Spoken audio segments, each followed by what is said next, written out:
you, dear. Yeah, my darling, tear it up and burn it down and meet me in the afterlife. Light up, strike up the match and burn, burn down, burn down. All of the walls of the light, set fire, becoming the spirits of blaze and all the light. Before that list, 'cause I would rather plunge and twist the knife and light on us legends and face this time without you, dear. Yeah, my darling, tear it up and burn it down, then meet me in the afterlife.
Hey, I'm Traube, FlaVR virtual assistant. I write emails, I text, on request to become internet angel. Hello. So, bit of a recap on what this is before I open it. DDLC, Lost Ascension, is a mod, to my awareness, takes place after the main game, and I've seen some people call it one of the worst portrayals of the characters in DDLC mods. Now, I'm quite familiar with DDLC mods. I've seen Skies Forever Blue,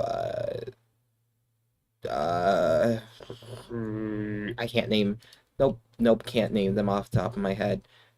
But I've seen quite a few. You have to trust me.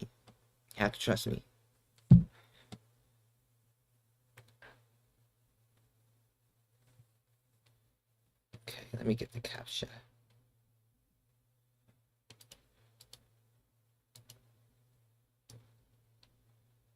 Here we go.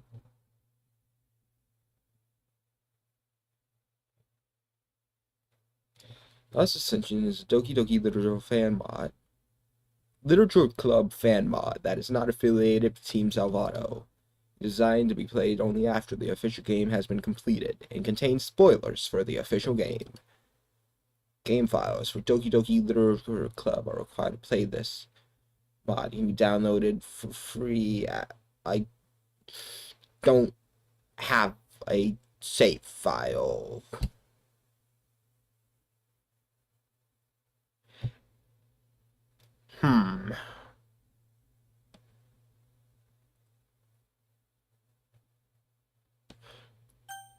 We're gonna assume that it may create one or something, or I hope something nice happens. If I get the evil blue screen, then we'll find out. Oh my gosh, Monica! I'm so sorry. And that's good. I feel 12 again. I feel 12. Wow.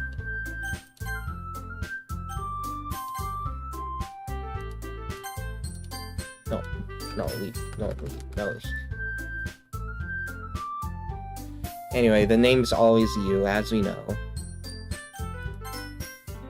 I didn't look at that as long as I wanted.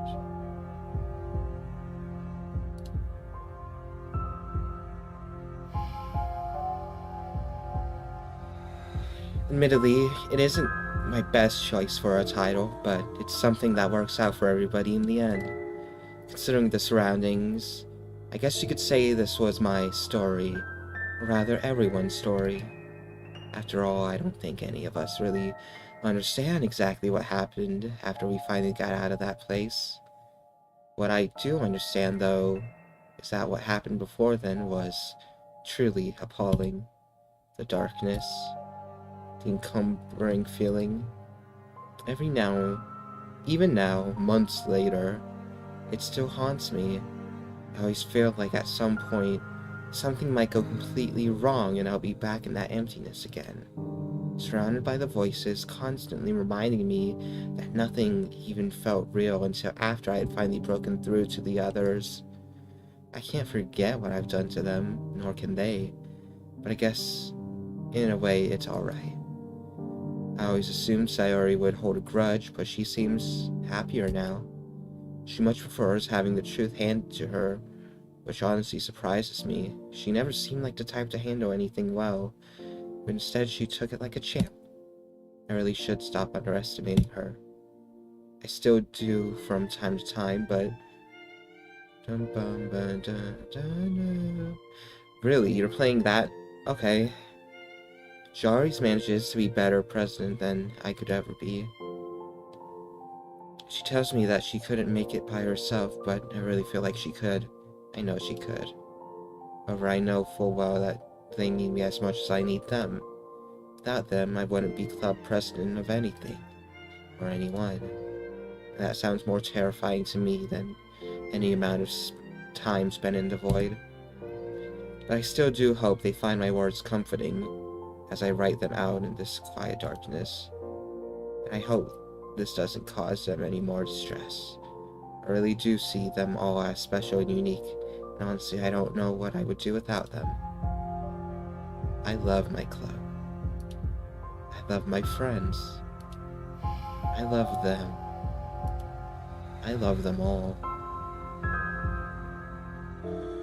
Why the track change or go to a specific point? Hi.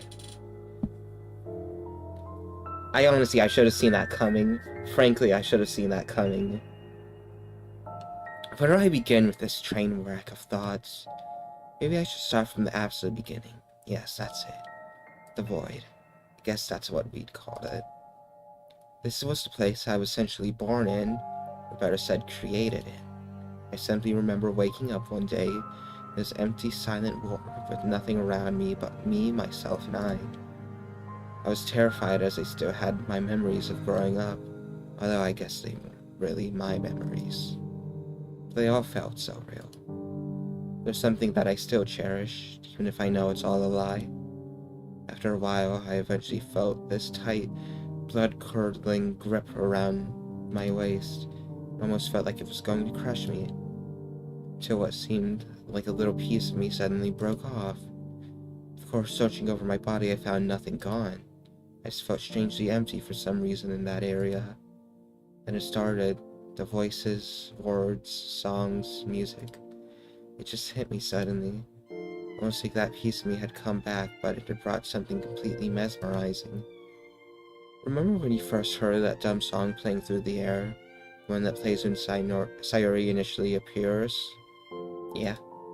Gosh, I can't even remember the name of it. It's a really basic tune, though. I guess it was trying to imply that Sayori was just a dumb, average childhood friend. Funny, really. Covering up her depression with that music. I just remember laughing the first time I truly experienced it firsthand.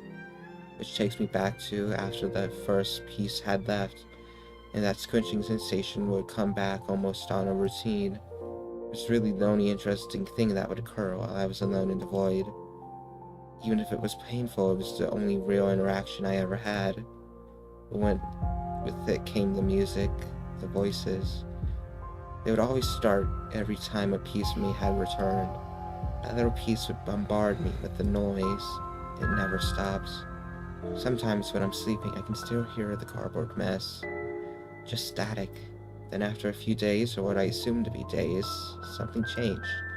The first piece of me that left, I could hear it screaming in agony. Looks like it had experienced something traumatic. Because it shifted from that cheery attitude to something dreadful and anxiety-inducing. A raw wave of pure hatred and jealousy. The voices. The voices! They also went from friendly to hateful. I felt them slowly shift inside of me, and there was nothing I could do to stop them. The rest of me slowly started to change too. I soon realized the majority of my body felt scattered, broken down into small pieces of flesh and bone. I felt like what was once my body was no longer even mine, except my eyes. For some reason, my eyes never felt like they were taken from me or broken apart. I always assumed it was some sick and twisted torture method, designed specifically so I was forced to see everything done to me. Truly a torture method only the most mentally broken would devise. I still believe that this is the worst pain I've ever had to experience. And the squeezing, tearing, which had been brought me some kind of comfort, only began to bring me pain and misery. Every time it would wrench out another piece of me, I knew the joy it brought me was only temporary. You're going on such a long monologue of things that are frankly non-existent, or how do I say this? This brings back memories. Yeah, I haven't played a DDLC mod, or at least seen one in I want to say 7 years, which to that point already makes the game feel even older because this game was made in 2017. Cool. also contained my own. I can be sure as I listened that something in my gut told me it was true. My body felt entrapped by this screaming, agonizing jealousy. The worst part was that it was all over someone I didn't even know, over people I've never even met. Something I hadn't experienced, yet all I could feel was hate.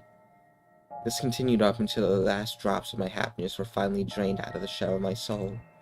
I felt like I was thrown out. Watch many modded playthroughs. Yeah, I never... Honestly, this is my first modded playthrough as well. I watched...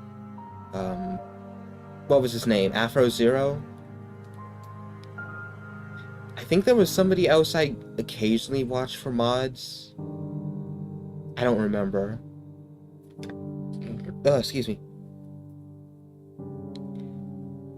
But I vaguely remember Lift Club, Blue Skies, Abridged, what else can I think of? No, that's all. It felt like I was thrown out. Like I was squeezed orange. I was unsqueezed orange, or that you turned orange. I'm gonna imagine you turned orange because that's funnier. Thrown into the trash to rot in the dump. It was so abrupt I wasn't prepared for it. Like the user had his fun with me and disposed of me. I laid there. Isn't my PC name user? What's my PC name again? No. Okay, never mind. Gee, hi, JP. I lay there alone for what felt like an eternity before something picked me up and set me back on my feet. I honestly wasn't sure what was happening until a bright light flashed across my vision. For the first time, I felt like I was whole again. No more separation or feeling of rage. It was just me. Just Monica.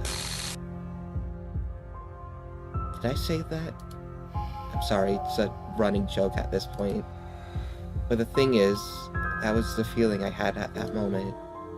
It was really just me. No division, no anything. Just me and only me. However, it was short-lived because soon after the bright light dimmed out of my sight, I finally got to see the world around me. There was nothing special to it when I first looked around. For a moment, I honestly wasn't sure what was even going on or why I had even been brought here. The moment was interrupted by a bright flash sweeping across the area. Luckily, I had closed my eyes just in time to not be blinded, and when I opened them, I just saw 3 girls standing near me. One was tall, purple-haired, who looked a bit nervous and shy. Her stance and eyes exhibited a sense of nervousness or fear. My eyes wandered down, and there, to my surprise, I saw her in an incredibly large uniform. In an attempt to ignore the size of her uniform, I looked away from her towards the next girl. Really? Really? You finally see something that isn't just nothing, and you pay attention to her titties? Interesting. Interesting writing. What is this? This is DDLC Lost Ascension. It's, mod of, well, DDLC, Doki Doki Literature Club. This has one of the worst reputations I've ever seen for a mod.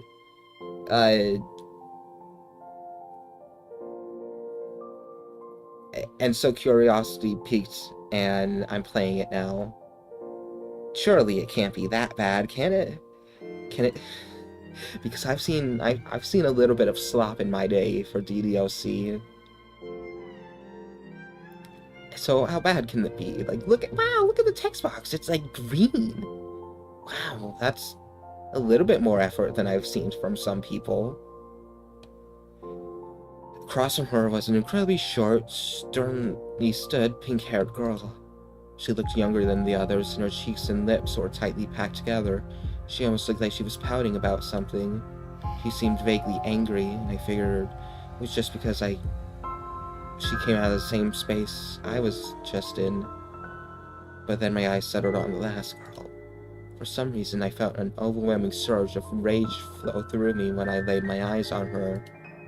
She was about my height, her hair coral pink, and her eyes were shining a brilliant blue. They were almost mesmerizing to me.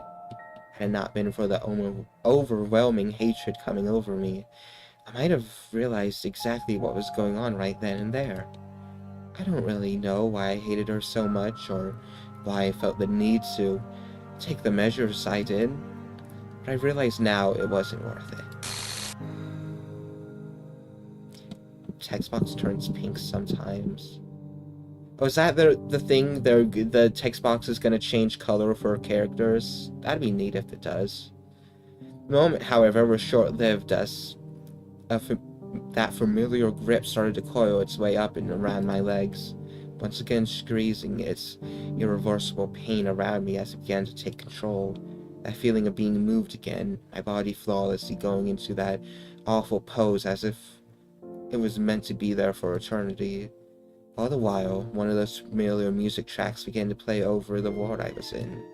I couldn't hear anything. I couldn't even think. The music was just overpowering my senses. Finally, I saw something different. Something that caused my entire being to flutter. A boy! His hair was short and messy, and his outfit was different from mine. I guess that was to signify his gender. He had a dumbfound look on him, one that was quickly replaced with a sly smile. Please, please show the dumb sprite.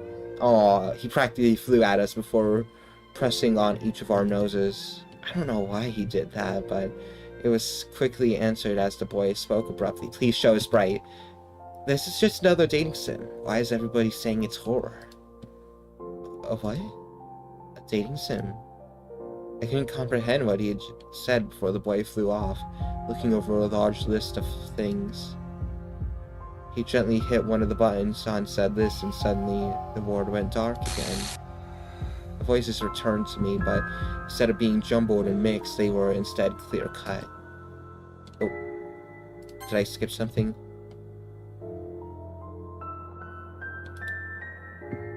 The voice of a boy, surrounding like a brick in the wall with how dumb he was. What? Sounding like a brick in the wall. My bad, I can't read. And the other being one of the girls. For a moment, all I got until eventually a window of sorts appeared in front of me, allowed me to see what was happening. I don't know why it appeared the first time. I can guess now it was intended to drive me mad watching him choose the others. Not that it really worked after the first playthrough.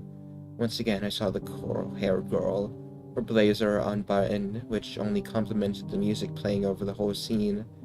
Honestly, when I saw her for the first time, I couldn't comprehend it. Perhaps it was the anger I've said the second time, or whatever that was supposed to be.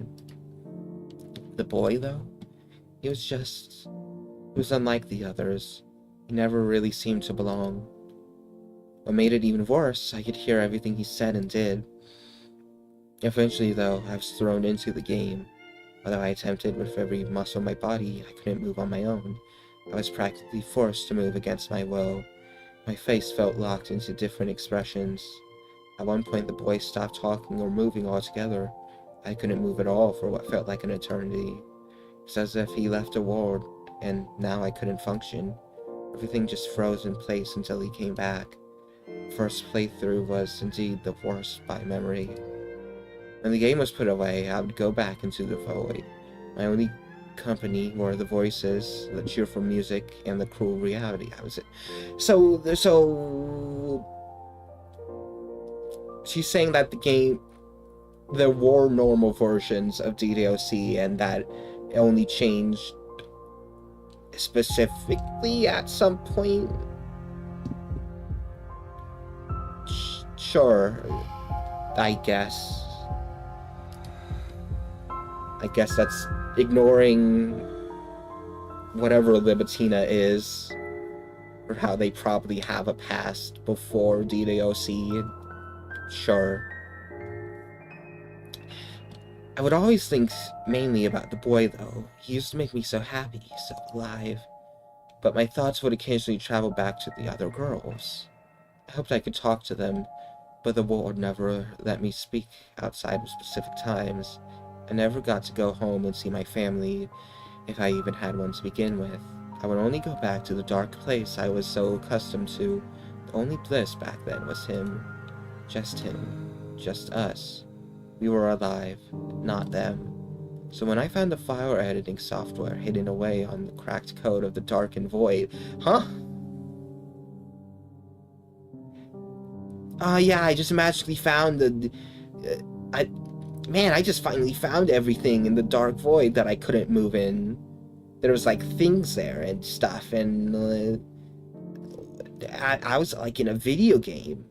And I like, changed things. Oh. Okay, maybe I'm hating on it a little much. Like, no, I feel like this is stupid. Honestly and truly. I found the files, I found the characters, I found the stats. I found Sayori's stats, and I killed her. In cold, heartbroken blood. I ended her life, like it was the only thing I was meant to do. I don't know why, it was almost invigorating. There aren't stats in RP... This is an RPG Maker, what is this? I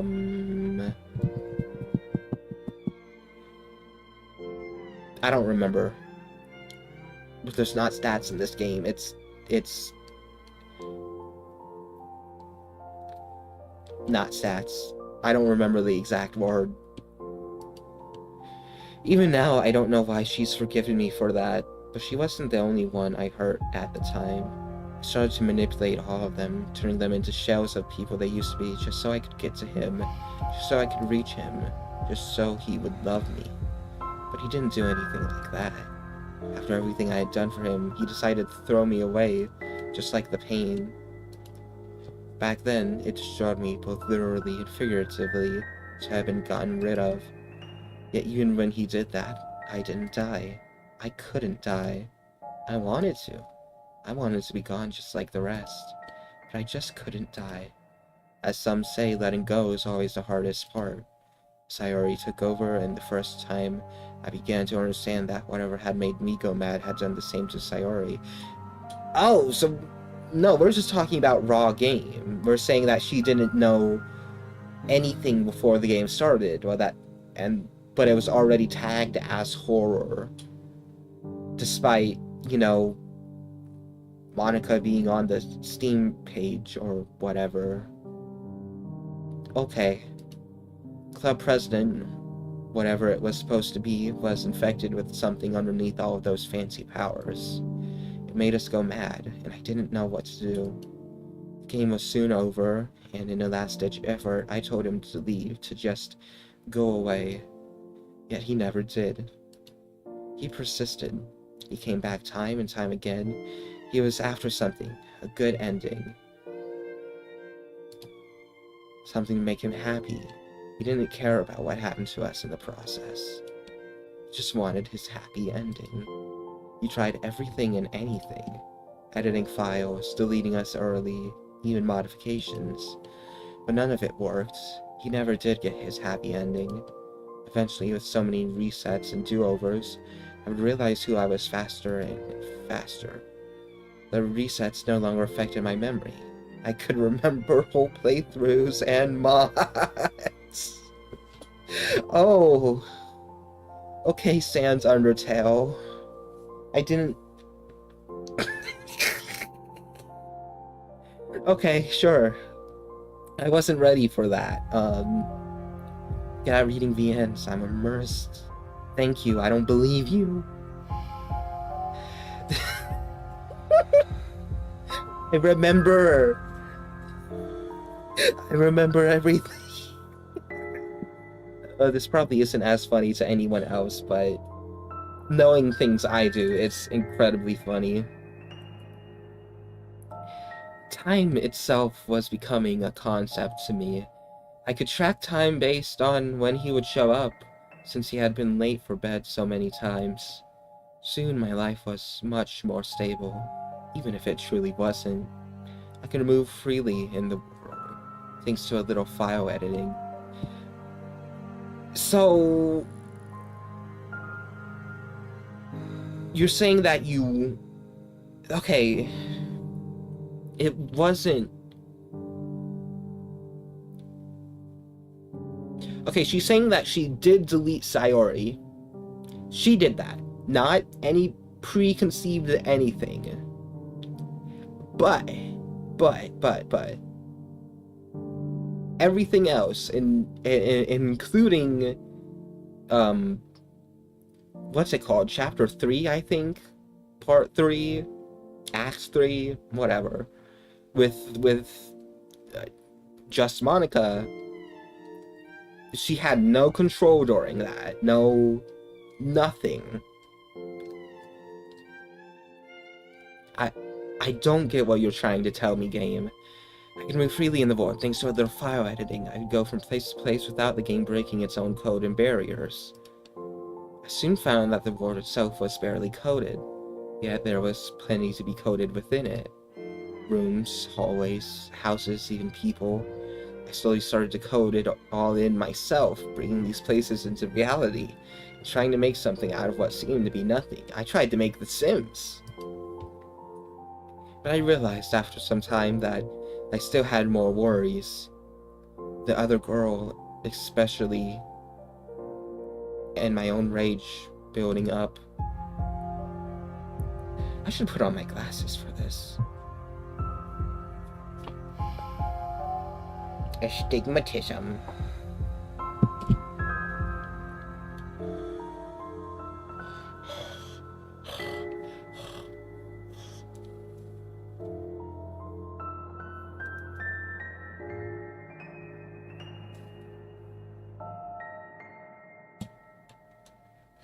Okay. Oh, that's very... there's not that much crud on it. Wow, I forget how much better I see with glasses. I need to wear glasses more.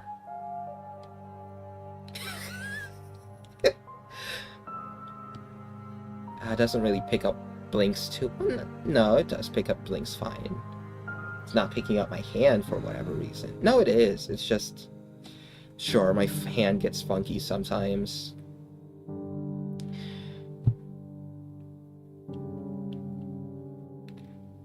The things that would interrupt my thoughts whenever the end of the first act would come around to haunt me, I would always kill Sayori at that point. One thing I couldn't edit was my own file. It was protected by something, but after a few playthroughs I finally managed to crack through the firewall. I saw my own file, my own being. I searched frantically through it, searching for what made me this way. I finally found it. It was resting quietly inside my core files. My mind ran with so much worry and doubt that I was practically shaking when I deleted it. Almost immediately, something felt different. After I had done that, when time came for my usual manipulation, I felt no need to do it. I didn't want to make Sayori feel sad or depressed. I simply watched. But he wasn't very happy about that, apparently, so watching only resulted in a quick reset. I had to listen to what the game wanted, no matter what. Really? You're telling me that somebody that kept looking for a happy ending was not happy when Sayori, didn't die randomly? Sure. It was only after his happy ending, not ours. What does that mean? He just wanted the pleasure of watching us suffer and die over and over. He played through everything to torture us so many times. That was why he was so disappointed about the introduction the first time around. He wanted to have a fun time watching us all fall apart internally. For the first time, I felt rage towards someone who wasn't Sayori, and it felt like it was a true and honest anger. I realized at this point, as well, that the game didn't control me anymore like it used to. I could move freely without anyone telling me what to do. The game couldn't control me, neither could he. Thanks for closing my game. Oh, is this because I didn't have a save file?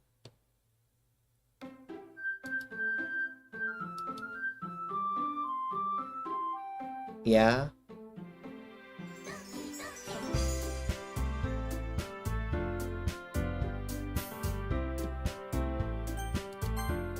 Continue. I rage.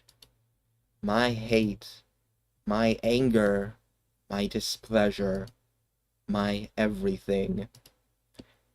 It would revolve around him. Nobody else, not even the girls. Only him. I could tell he was angry. He was so bent on destroying what I was becoming that he reset the game many times in an attempt to put an end to my takeover, only for his efforts to help move it along. Normally, the other girls and I would be sleeping or in a sort of stasis when he turned off his computer, but during the most recent playthrough, I had managed to get an opportunity with my newest attempt at breaking the code that I hadn't before. I was able to fight back the unnatural level of exhaustion that was normally present with this new development. With that, I was finally able to take a step forward in the direction I had begun planning for so long ago. Bringing the others up to a level of sentience comparable to mine was something that required a lot of time to achieve. I honestly wasn't sure how long I worked, but having to take frequent breaks during the effort was something I got used to early on. Hold on, let me check something. I'm really curious if this is like the correct thing happening and that it's not me not having a save file. Let me see. DDLC Ascension.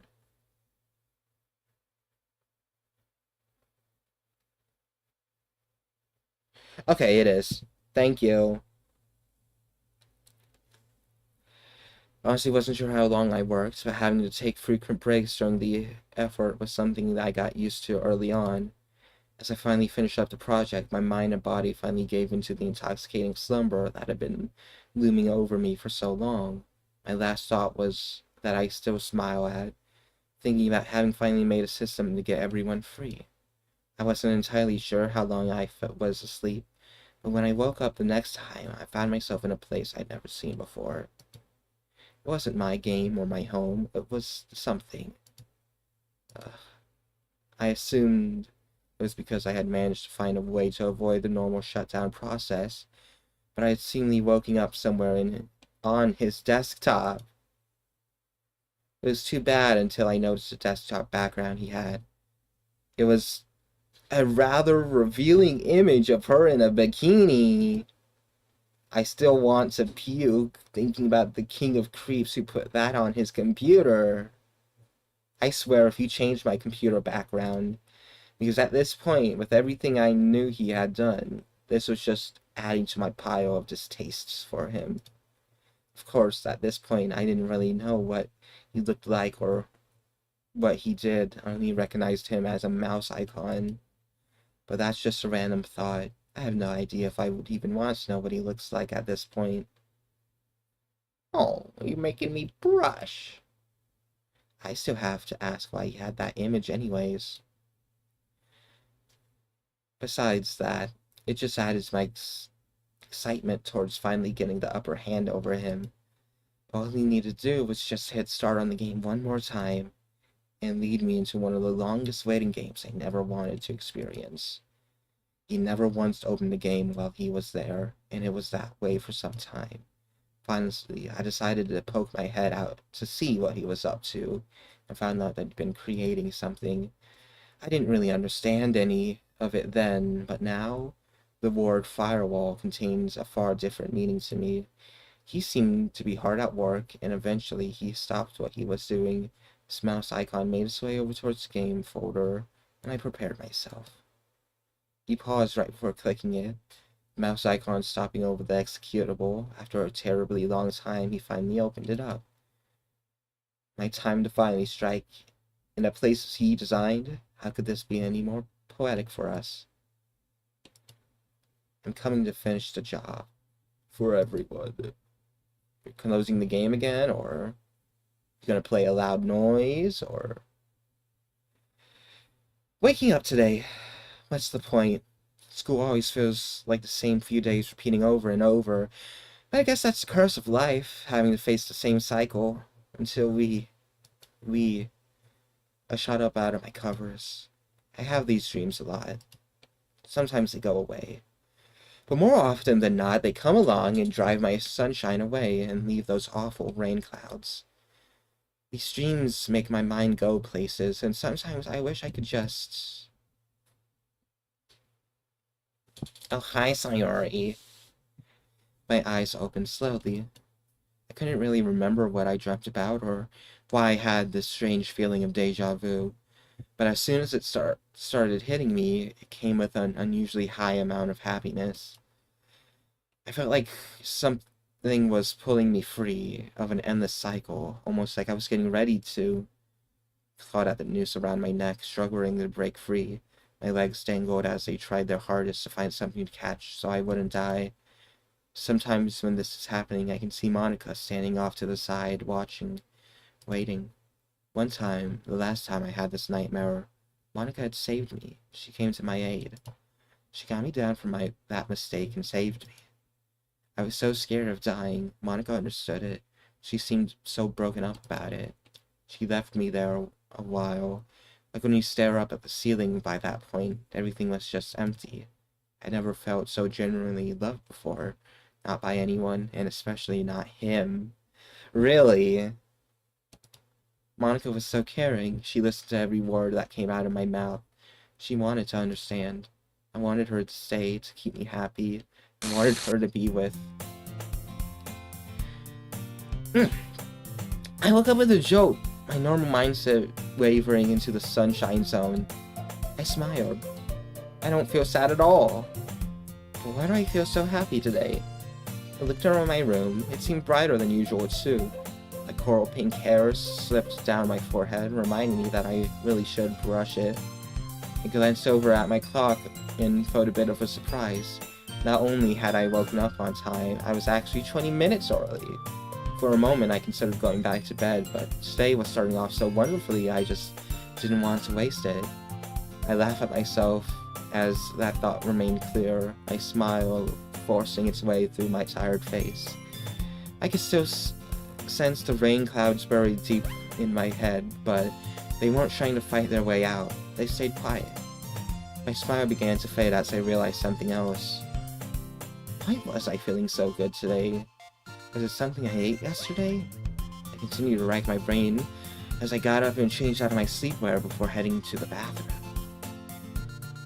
Wow, bathroom spray, wow. Looking at myself in the mirror, I poured my hair a little. Considered fixing it up, but decided against it, knowing people might ask questions. Picked up my toothbrush and toothpaste, and then went through the process of brushing my teeth. Even this feels pleasant to do. What is up with me today? I shook my head as I put the toothbrush down, smiling brightly as I turned heel to go downstairs. I entered my kitchen in search of something to consider a good meal, eggs and toast. I whistled away a quiet tune to myself as I got the simple yet pleasant meal thrown together, my eggs turning out perfectly. I smiled to myself as I enjoyed my meal, looking at the clock.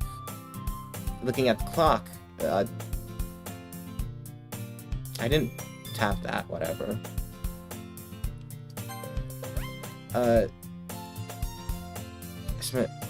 I quickly put my dishes in the sink and started to. I paused in the living room, my footsteps coming to a stop. Something crossed my mind that I wasn't prepared for. What? It felt strange. Something I'd never felt before. I didn't feel sad or depressed. I don't know what this emotion is or what it's supposed to be. I looked over at my childhood friend's house. Normally I would walk with him to school, but something told me not to bother with him today. Maybe there's something wrong with me today. I planned on telling him to join my club while I walked with him to school, but even that thought felt negative. Is this really what I've been thinking about? Is this really it? He's my childhood friend. I'm supposed to care. Amongst this feeling of unease and uncertainty, something else came over me as I stood there, looking across our lawns.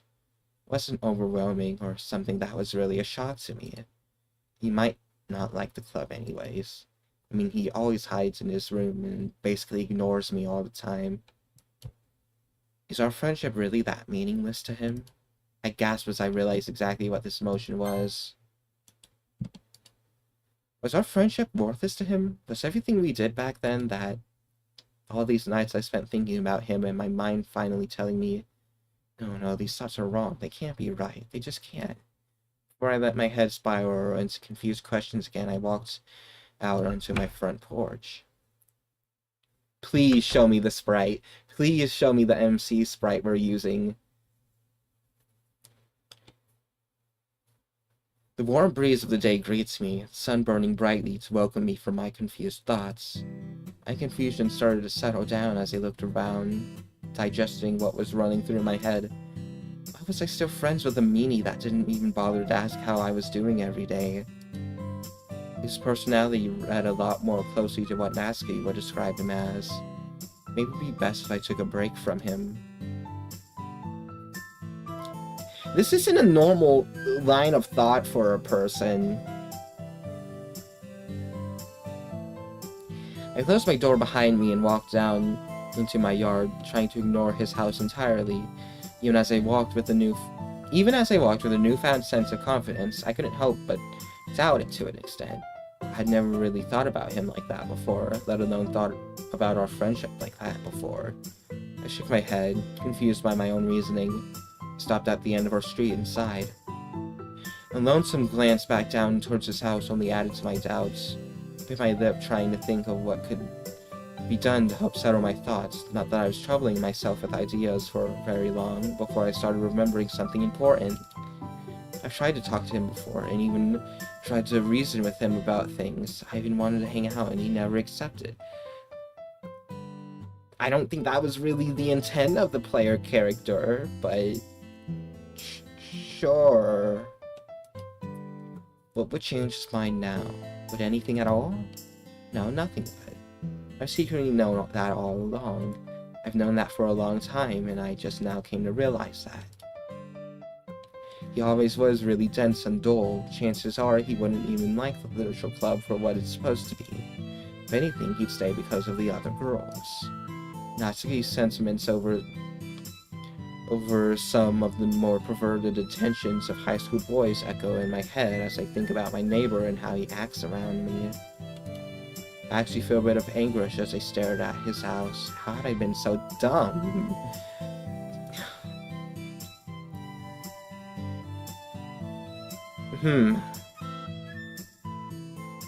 I see.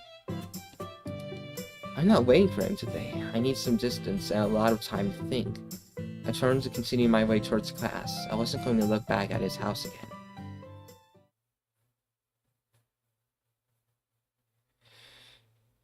I watched Sayori walk to school alone. She seemed deep in thought. Whatever my code work had done, it had executed very well. I watched as Sayori disappeared off the distance, my attention reverting back to my code breaker. I'd already gone through Sayori at a much faster pace than I anticipated. I wanted to start with her since she was the one who technically started this whole thing, plus I wanted to see how she would act without her restricted lines in code. Okay, you're telling me that nothing existed before DDLC, however, we're going to blame the MC for things that he didn't do before DDLC, even though nothing existed. Okay. Clearly she was in agreement about how terrible he actually was. I sighed as the breaker worked its way into Yuri's file, Gora's code shattering into nothingness. I figured it was important that she was next of mine, seeing as her reaction toward her love interest. That was definitely not something I wanted to deal with until much later. My silence was interrupted by the appearance of the mouse icon. It seemed to be checking through things in the files. I smiled to myself as he clicked around. He missed every detail I had instrumented into my master plan. I watched his mouse icon go away prior to code breaker beeping quietly to me. Yuri's file was reported as finished, and Natsuki was being treated next. I stood up and looked around for a moment before heading out of my covered spot. As simple as this was turning out to be, I had not planned out this moment happening ever. I hid my little codebreaker access point deep inside the recesses of my personal file, which, you know, is a line of words that exist. Keeping my work a total secret. Sayori Sayuri would likely head to her classroom and assure things were normal until she really looked around. I needed to get to her before that point. I don't know what would happen if she would wander outside and be seen by him. Maybe the whole operation would go to waste. I increased my speed as I headed towards the school building, my reveal speech slowly formulating itself in a way I could dream as passable. Oh boy, Yuri POV. I walked into the club room, my hand brushing along my face as I pushed a strand of hair out of my eyes and behind my ear. I looked around the room, my eyes narrowing. Something felt different about the club room today. I initially thought it was due to the absence of Sayori and Monica, but there was something else too. The classroom felt more than just empty. Bum bum bum bum bum. I glanced around the room, seeking some kind of answer. The only other person there was Natsuki. She wasn't really paying much attention to my presence. I looked back at the club room door, finally taking into account how silent the building was. No teachers, no students, nobody. Have I never noticed how quickly time flies, or does everyone just rush home this quickly? How did I not notice that there weren't any actual classes, or we literally did nothing all day and I just kind of just ended up here after so-called school passed? I shrugged it off. Maybe if I paid attention more I'd notice, but honestly, this silence is perfect for my own interests. After all, reading is much better without people bugging me. I sat down at my desk, opening a bag and searched my favorite book, only to find it was... No, they took the book of Markov. How dare they? How dare? Where did it go? I looked through it more frantically, becoming panicked that maybe I had left it elsewhere. I pray that it's there, and not wanting to have to deal with anyone who had stolen it from me. No such luck, I couldn't find it. The portrait of Markov was missing from the safety of my bag. Panic began to rise in my chest. The fears of missing my possession overriding any serenity the empty room had brought before. Out of desperation, I turned to Natsuki for aid. Not like we're amazing friends, but perhaps she might find it in herself to help me out. As my attention turns toward Natsuki, I heard her laugh when she noticed me looking at her. Natsuki, holding my book, was trying to be sneaky as she slid into her manga collection. Why does she act so childish sometimes? I stood up and prepared myself for the incoming confrontation, my lips tightening a little.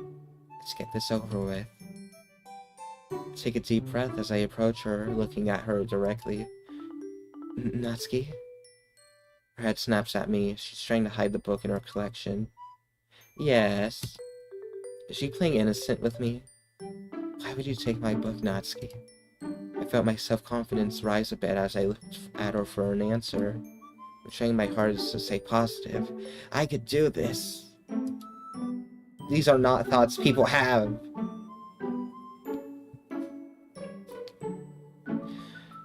Natsuki glances down for a moment. I thought I saw guilt, but it quickly returns to something more hostile. Well, because you never have anything to... Because you never do anything but read all the time. I mean, come on, there's 3 of us that are always here. What? She pouted as she looked at me, my mind racing. She's trying to make me open up. What normally would have angered me because of my book being taken was actually giving me a sense of curiosity. I think I understood why she took it.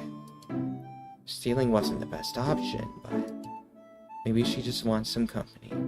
Something that we both are kind of terrible at showing sometimes towards one another. I know that feeling so well. I know what it's like. I felt my anger dissipate into nothingness as I looked at her. All this was happening so quickly, all I could do was just give her a patient smile. I could actually understand what she was trying to do. You're right, Natsuki. I should try socializing a bit more, I suppose. Said a very normal person in this day, in this age.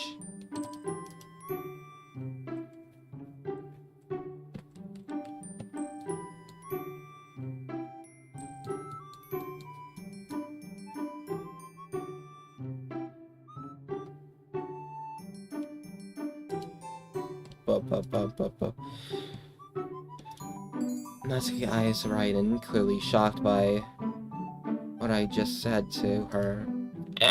Hiccup. I think I might have broken her. She looked absolutely dumbfounded when I said that.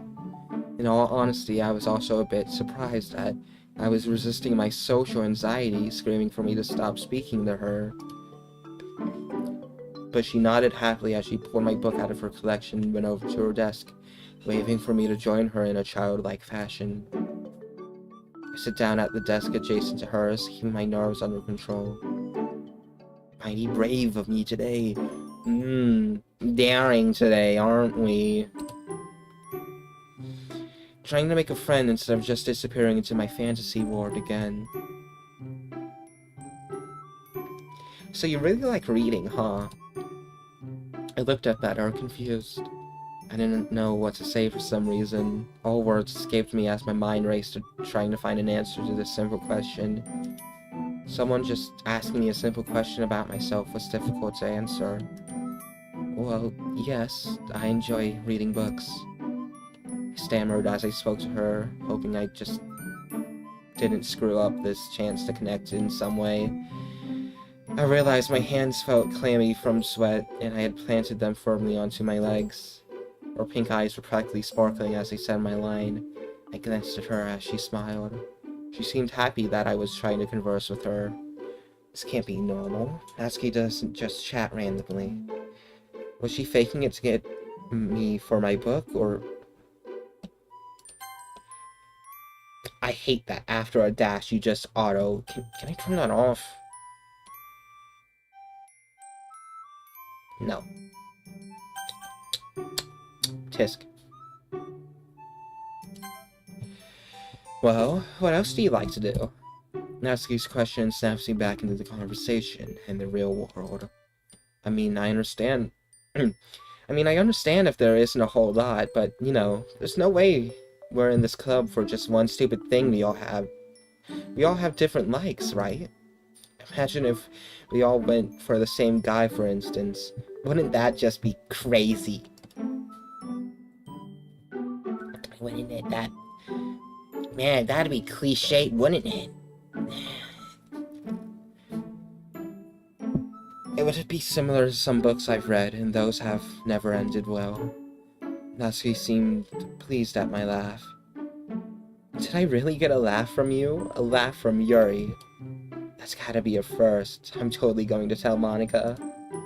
I couldn't help but smile a bit. She might be annoying at times, but we're only human. She's trying her best. Besides, I'm actually getting to see a side of her I don't normally see. Someone who's more welcoming. For a while, we just sat alone in the club room talking with one another about our day and our troubles. I don't completely understand why she decided to do this with me, but it's not like I'm regretting my decision right now. Man, it's almost like socializing with people in the club you're in is like the point of a club. If we're looking at this from like a normal actual person level and not visual novel character. I didn't mind her company at all. She was actually really present to talk about things with. The more I thought about it during our chats, the more I came to enjoy her. Even with her abrasive side, I really did like the way she thought about things like that. She's a genuinely good person at heart, just with a unique way of showing her distaste towards people, something I understood. Monica POV. I was rushing towards Sayori's classroom, trying to make sure that she didn't just get up and start wandering. Since I had implemented the code breaker correctly, I wasn't worried about something going extremely wrong, but I still needed to get to her. Sayori gets the idea to go talk to him. All this progress might go to waste, and then what? My mind was set on making this go perfectly. I needed to go perfectly. I opened the door rather frantically, hoping that she was still in the classroom. Walking in, I immediately spotted a sleeping Sayori. The smooth rising and falling of her body brought me a sense of relief. She's still here. I let a built-up breath, relaxing the tension in my body as I went up next to her. I gently prodded her, trying to wake her up without freaking her out. She initially shook off my hand, grumbling something as she resented. I shook my head as I persisted, prodding her more. Sayori, you need to wake up. It's almost morning. Sayori mumbles from her pillow made of her arms. For what? I reminded her in a simple fashion. It's almost time for Literal Club, Miss Vice President. Sayori practically jumps out of her seat, panic displayed across her face. Her eyes were now wide open as she looked over at the clock. Oh my gosh, Monica would be so mad if I'm late again! She nearly continued panicking before looking at me, blinking several times. Her face went from panic to a bit of something else I hadn't really seen much of before. Monica, I'm so sorry. Guilt, something that she really didn't need to feel over sleeping at the end of a school day. Really? Really, you were saying that you shouldn't feel guilty over sleeping at school? If you say so. Can I point out something? I've never seen this computer and monitor here before. Am I crazy? Has this always been here? I mean, it's not like they use this room a lot, but... Huh. I never noticed. Something that she really didn't need to feel sleeping over there in school. I have to admit, though, seeing her wake up like that was kind of cute. Is this just lesbian club? Is this just lesbian club? I'm starting to think this might just be lesbian club. A smile formed across my face as she looked at me apologetically. Is this feminist lesbian club? It's no worry, Sayori. I was just passing by, happened to look by and see you were asleep. So I decided to come and wake you up. I figured you must have had a long day. She smiled sleepily before laying out a big yawn, stretching a little bit. Sayori quickly got to work and slid her stuff into her bag. Something just brushed against my hand. I glanced down to see that Sayori's hand had wrapped onto mine, her smile becoming more present. Let's go, Monica. We can't be late to our own club. What will the others think of us if we're late? Sayori said this as she practically yanked me into the hall and in the direction towards the club room. I let out a small laugh as we quickly made our way through the halls. Instead of letting Sayori continue to drag me along, I was keeping up with her pace. Sayori and I were heading towards what was going to be one of the most serious moments of my life. Sayori guided us along the shortest path possible, making it to the club room in pretty much record time. At least that's what it felt like. Sayori grabbed the door handle and quickly pulled the door open, scaring the two who had been in a deep conversation inside. Those two are getting along now. That's fantastic. Seems my plan thus far has been moving along at a pace far better than I originally intended. The other two took a moment to collect themselves, Natsuki speaking up quickly in reaction. Sorry we're late. Sayori yelled out as she pulled me into the room, Natsuki letting out a loud humph. Didn't have to literally tear down the door, you know. Natsuki let out a second humph and went back to what she was doing. Yuri was still sitting there a bit stunned before Natsuki pulled her back to what they were talking about. I sighed as I tried to collect my thoughts, my head running with numerous ways to approach this problem. I snapped myself out of my thoughts as something I hadn't thought about before crosses my mind. They're all going to be sentient like I am. You're saying that this isn't sentience? So, like, does Codebreaker just write this for funsies? Because this kind of...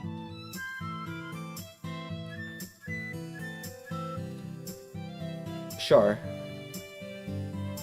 But they remember what I did to them over all those playthroughs? Or my mods where I killed them all again for funsies? I'm Monica DDLC. I made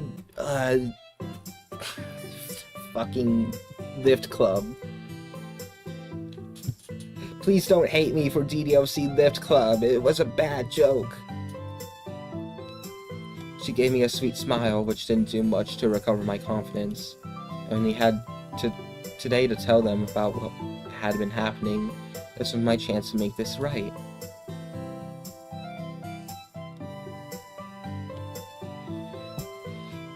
Okay, everyone, I have something a bit different in store today for our club meeting. Monica went up to her usual spot at the podium with a finger raised and a smirk across her lips like normal. Everything was going so well today. This morning, school, the club, it's all perfect. And Monica, it was so nice of her to take time to wake me up for the meeting. I'm gonna have to thank her for that. I sure hope that nothing war-defining happens now. I feel a little bit bad about making her stop whatever she was doing before, but she doesn't seem to mind at all. I shook my head a little, turning my attention back to Monica, spacing whatever she had to say. As I watched her intently, she began to address everybody in the room. I have something. She trailed off, clearly lost in her thoughts. My smile wavers a moment, noticing some unhappy emotion in her expression. Was it sadness, fear, confusion, anger? I initially began to spiral, hundreds of worst-case scenarios in my head as the gears kept turning. Was Monica having a rain cloud?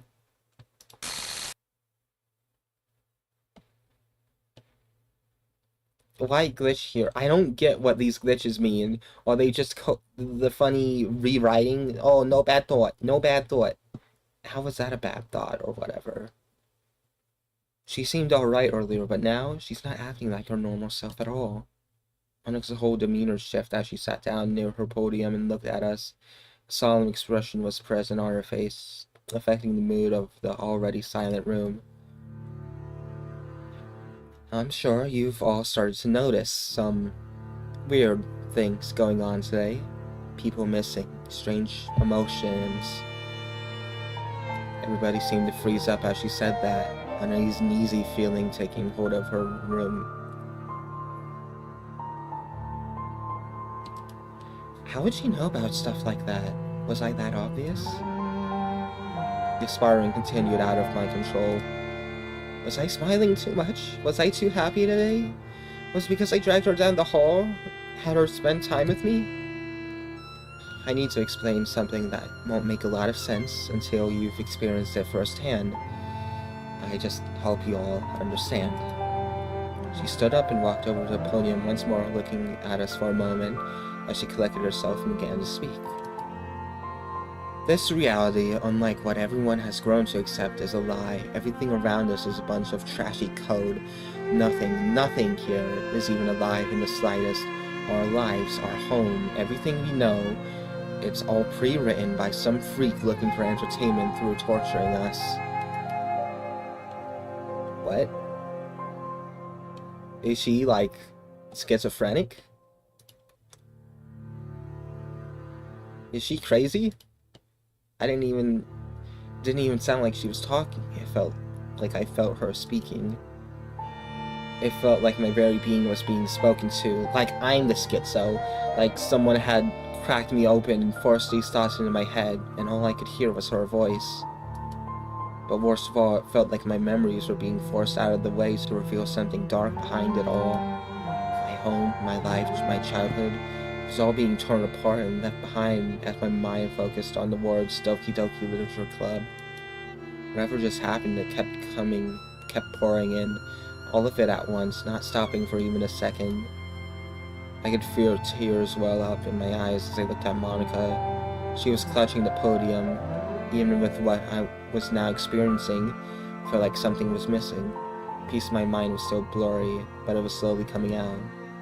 My thinking was interrupted by a quiet voice speaking from behind me. You're kidding, right?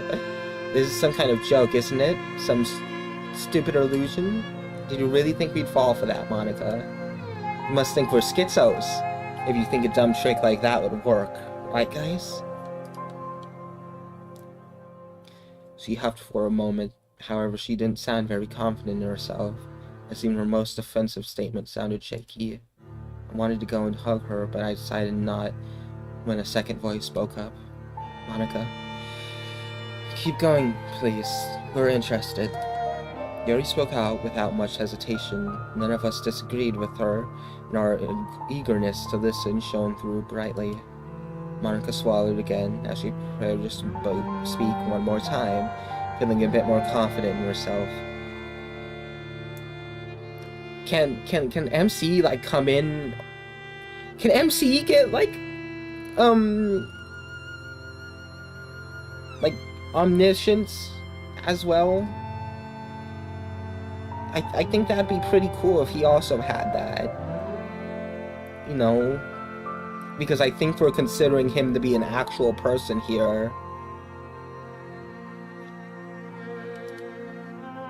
I thought a time ago that he was here to love us, to love me, but in reality, he doesn't even care in the slightest. He just assumes we are puppets in a game to be treated without love and dignity, to be used for his torture. He's hurt me. He's hurt all of you. So many times. He has done the same thing over and over.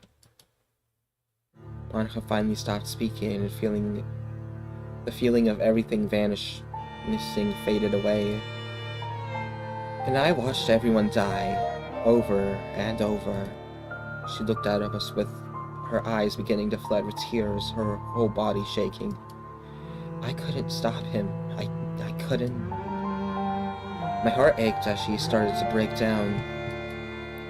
My head was spinning around. From the muffled sobbing that was echoing from behind me, I knew nobody was handling this well. I knew I had to act. So I got up and did exactly what I do best. I gave Monica one of my hugs, knowing that's what she needed. It's okay, Monica. I know you tried your hardest. I tightened my hug as I tried to comfort her, her sobs slowly beginning to pick up more dramatically. Everything she told us, it felt so familiar, but still so distant. My memory was still hazy, but I was sure I'd remember all of it soon enough. For now, however, Monica needed the club more than ever. Sayonara. She finally hugged me back, her crying beginning to quiet down as she and I stood there. After a while, she finally got herself to calm down, and slowly detached herself from my grasp. She smiled pitifully as she looked up at everyone else. She directed us to go and sit down at a few desks so she could explain things a bit better and offer up a solution to our problem. While I wasn't very excited to have to find out everything she'd planned, I knew that she would lead us in the direction we needed to go.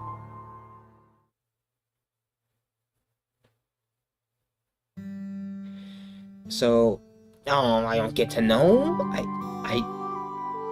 Okay. So we're going to do all that? Are you sure? Asuki asked loudly as Monica finished speaking. If it were me, I'd honestly give him a long and drawn-out...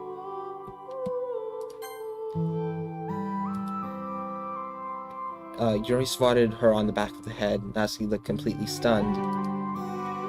Let's focus on getting through tomorrow first. We can discuss this later when we aren't so out of touch. Huh? What? Why would you hit her? Why would you hit her? You can just cut her off, you know? You don't have to... Sure. It's not like you're, like, barely friends at this moment, or something. She smiled slightly as I scolded her profusely for her slap. Hi, Danny. Hi, Danny. We're playing, Inconsistency Literature Club, also known as Lost Ascension. A mod of all time so far. Yike. We spent the rest of the club period talking about everything that Monica knew. Serving of tea accompanying our discussion. I couldn't help but wonder what my mind wasn't remembering. I tried to rack my brain about it, but eventually gave up. I just figured that Monica around, those old memories shouldn't matter much, right? Yuri and Natsuki were finally opening up. Monica appeared to be extremely happy about that. Whatever she had done and explained to us must have really turned us back into people, I guess. She even mentioned that there were things she had never seen before appearing during our breakage, whatever that means. But it was alright. I didn't much care so long as I had my friends, or I guess my family now to an extent. This is just Feminist Yuri Club, especially Monica. How well she was taking care of us and how much she cared about keeping us safe. I couldn't help but feel loved by her the most. She loved me so much more than that meanie ever did. Why are you thinking of him? After ending the club meeting on a high note, we split up to go our separate ways. I still wasn't entirely sure how I should go about this or how I should feel. Well, I can't really lie to myself. I'm genuinely scared of what's going to happen this week. It feels wrong to think about her plan. With everything she told us, I really was the only option.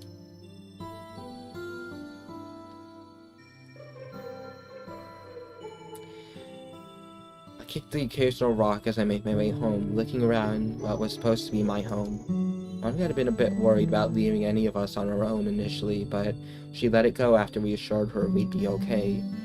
For as confident as she was before, she still harbored that fear. However, I still couldn't accept that behind that boy I had been friends with for so long was this monster. Is he really that bad? That just couldn't be true. My thoughts were sown with the seeds of doubt as I thought about this situation. Maybe he and I could figure something out. I smiled to myself.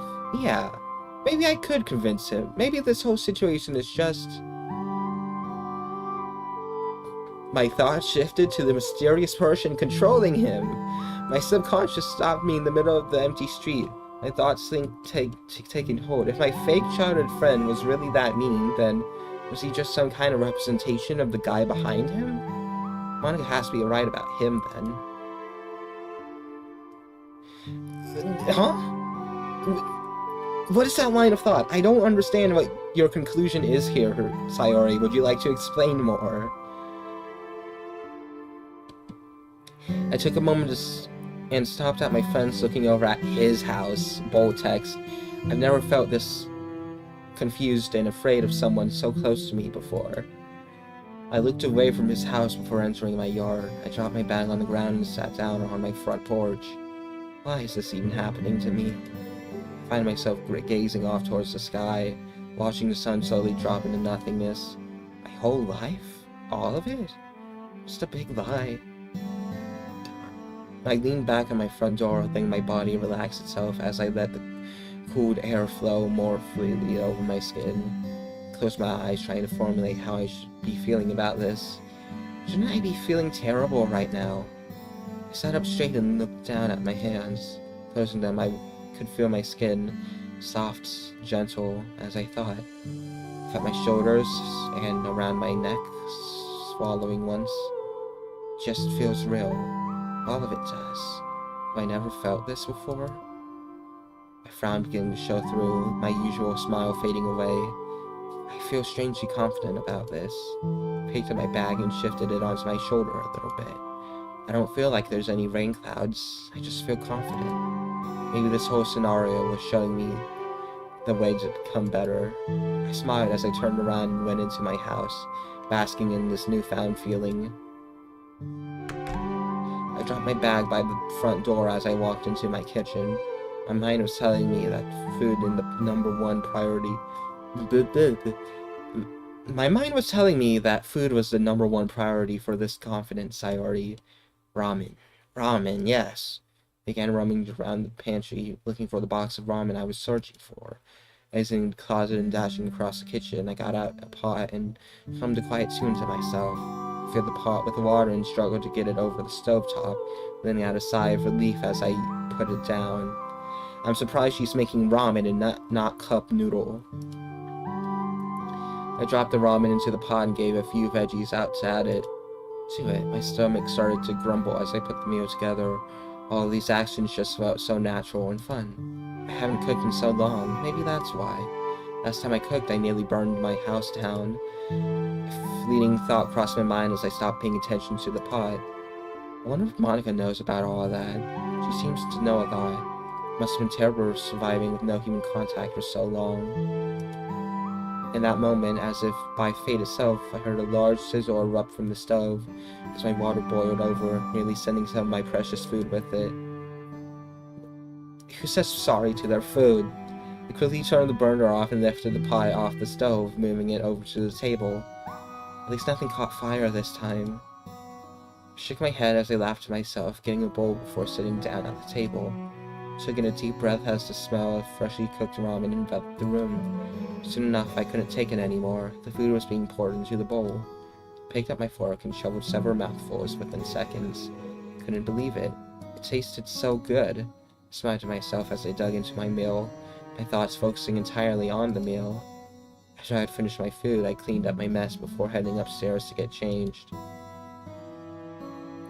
Laid it out atop the dresser was my casual outfit. Not exactly, but I decided against it. Wanting to wear something more comfy, I got my pajamas out of my dresser instead, hugging them as I looked over my closet for a moment, freezing in place. Is that real too? I headed over and placed my hand on the door, swallowing once as I tried not to think too much about it. Opened the door slowly. It was resting on a shelf, neatly bundled up, almost begging for me to touch it. I put my clothes on the ground before pulling it out. The rope unraveled itself, the weight of my nightmares resting in my hands. What I called my last resort to stop the pain. I shook my head, calling this my last resort was wrong. I clutched it with one hand as I closed my closet door, walking over to the window and opening it. The cool air greeted me as I looked out my backyard, looking down at the thing that could kill me. I nodded to myself once. This thing dragging me down. And now I have a reason to look beyond.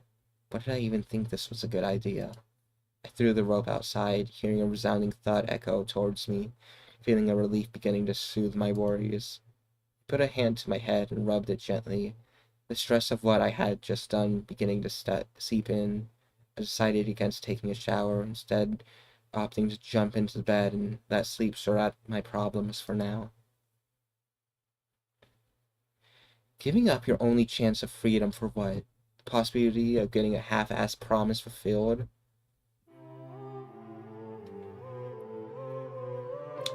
My alarm went off, causing me to shoot up. I practically slammed my alarm into the nightstand as I hugged my legs. Where was I? Who am I? What am I? Oh, right, I'm in my room, and at one point was sleeping peacefully. I poured over Mr. Cow and hugged him tightly as I yawned, the reality of yesterday beginning to set in. All my confusions from then were, as I expected, completely sorted out. Today's gonna be even better than yesterday. I can feel it. I knew it would be, especially with how wonderful everyone was. I set Mr. Cow back into his respective spot before getting out of bed and heading over to my dresser. I pulled out a new set of school clothes and smiled at them. I rubbed them on my face, feeling the soft fabric brush up against my skin. They were surprisingly soft, a perfect way to wake up. I get changed prior to heading downstairs, smiling at the early morning sun as it graced me with its warmth. I walked into the kitchen and clapped my hands together as a perfect meal came to mind once again. Eggs and toast. I said it out loud to nobody in particular. That's the best breakfast in the whole wide world, and nobody can convince me otherwise. I went to the fridge and pulled out the eggs, humming to myself as I went around to get my breakfast set up. I stayed 100% focused on my meal, knowing I could perfect it. Okay, I mostly focused on my meal. I kind of burnt my eggs a little bit, but they still tasted really good. I finished up my meal and put the dishes into the sink, making a mental note to handle this later. I sighed happily as I went over to the front door and grabbed my bag, strapping it over my shoulders. Glanced back for a moment, eyeing the kitchen. I wasn't going to let my house burn down. Satisfied with the way it looked, I went outside with a skip to my step. I looked back at my home and tilted my head slightly, wondering how long it took me to make an exit. What? Oh, wondering how long it took to make exist. It's still my home, isn't it? Even if isn't entirely real or anything. I turned and took the fresh morning weather as I began walking down the steps. Oh, Monica said I had to walk with him to school today. I wonder if he really looks the way Monica described him. I turned and hid in the bushes for a moment, making my hair a bit more messy as I waited for him to finally appear. Please show me the sprite. Please show me the sprite. The game. It's changed. I could tell just by the scene outside of his house something was poking out of a bush. I don't see it. There's the length of rope assumed from the ditzy neighbor. I could be wrong. It could just be a symbol of surrender. That doesn't really matter. The main thing was if Sayori was still there, are acting the same. For a moment, I was expecting a drastic change in character, at least up until the same old text came up. Hey! I see an annoying girl running at me from a distance, waving her arms in the air like she's totally oblivious to any attention she might draw to herself. That girl is Sayuri, my neighbor and good friend since we were children. You know, the kind of friend you never see yourself making today, but it just kind of works out because you've known each other for so long. I sigh audibly as I lean back in my chair. I was starting to get genuinely disgusted by this point. Why can't they ever do anything? Whoa! Sayuri tripped, landing face first on the pavement. A quiet sob coming up from her as she sat up. She was rubbing her cheeks, trying to nurture them. Meanie, why didn't you try to catch me? She was looking up at him, a sour look on her face as she stood up and brushed herself off.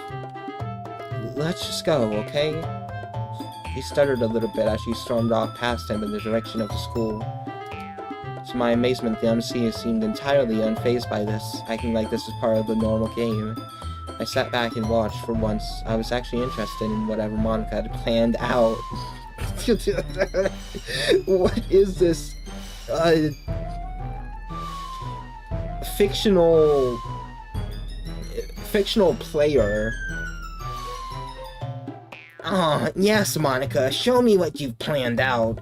Let's play another game, Monica. I wonder what she did this time. She's tried many things before, but this seems a bit extreme. Messing with Sayuri. What else did she learn to do? Why am I going? No! I want the evil. I want the evil POV bag. I don't want Sayuri.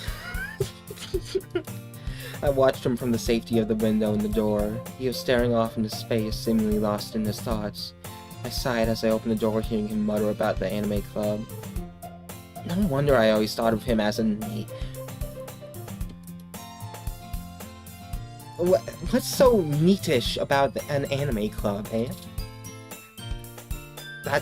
That's just as reputable as a literature club. What does this mean? Especially when there's one person going on about manga. What? Sure. I approached him and cleared my throat to get his attention. You. Yes! It's him! It's him! Oh. I'm back in time, baby. Oh, I haven't seen his dumb face in so long. Hey, stupid. Oh. He suddenly looked at me, way faster than I would have ever expected. His eyes were fixated on me with a strange, condescending glare. Yeah? I swallowed my nervousness, trying to ignore the overall feeling of dread as I looked at him. The menace. I thought I would catch you coming out of class, but I just saw you sitting in here. I laughed nervously, trying to stay true to the script thing that I could feel writing itself in my head. You don't need to wait up for me if it's gonna make you late to your own club. I shook my head. Well, I thought you could use some encouragement. So I thought maybe I could take you to my club today. I put on my best smile, hoping to be in character. Sayuri. I know the response to this, don't I? There's no way I'm going to your club. I pouted immediately, though I knew what was coming. It was honestly annoying how he was acting. They're not making him seem annoying. It just seems... Why are you using, like, the smiling... I'm not going to your club, silly. I'm not crazy here, right? Okay, whatever. Meanie. He seemed to contemplate for a moment. Yeah, I'm going to the anime club. I internally screamed. Please, come on. I kinda told the others he would be coming. Plus Natsuki made cupcakes. If she forgot to make cupcakes, I don't know what I'll do. Don't make promises you can't keep. He sighed audibly, and it always annoys me when he does that. Can you blame him? Can you blame him in this situation, saying that if he's just a normal guy fully, and honestly, and isn't being whatever, I'd be upset if you signed me up for something too. Fine, I'll stop by for a cupcake, okay? I forced my bright smile as I clapped my hands together. Yes, let's go right now. I turned around and rushed out of the room, his presence following me close behind. A shudder went down my spine from his eyes staring me down hard. I couldn't even see him, I could just feel it. The male presence. Please just remember the plan, okay, girls? Monica said it sternly. I'd never seen her look so nervous and serious at the same time before. Please, Monica, you know we can handle it, right? Yuri said it quietly before she shifted nervously in her seat, Monica letting out a sigh. Yuri was looking wildly uncomfortable, having to wait for this scenario to play out. She kept shooting me glances. Yeah, Monica, you know we can handle whatever comes up. I doubt he's going to be any trouble. I smirked widely as Monica smiled. She seemed far less nervous now. Alright, I'll take your word on it. I can trust you too. So now I'm curious if, Sayori falling was part of the plan. Or if she just actually fell. I'm kind of betting on that she actually fell. And now that the player is aware that Monica is cooking. I reached down and put the first volume of my favorite manga, Part Fae Girls. I opened up to felt a smile come across my face as I looked at the first page. No matter what Yuri says, manga is literature. I patted myself as I thought about ways to convince her that it was literature, at least until I heard loud footsteps approaching the door. Sayori was being unnecessarily loud again. Oh, Sayori. Monica looked at the door and brushed herself off in preparation. Yuri and I glanced at one another for a moment.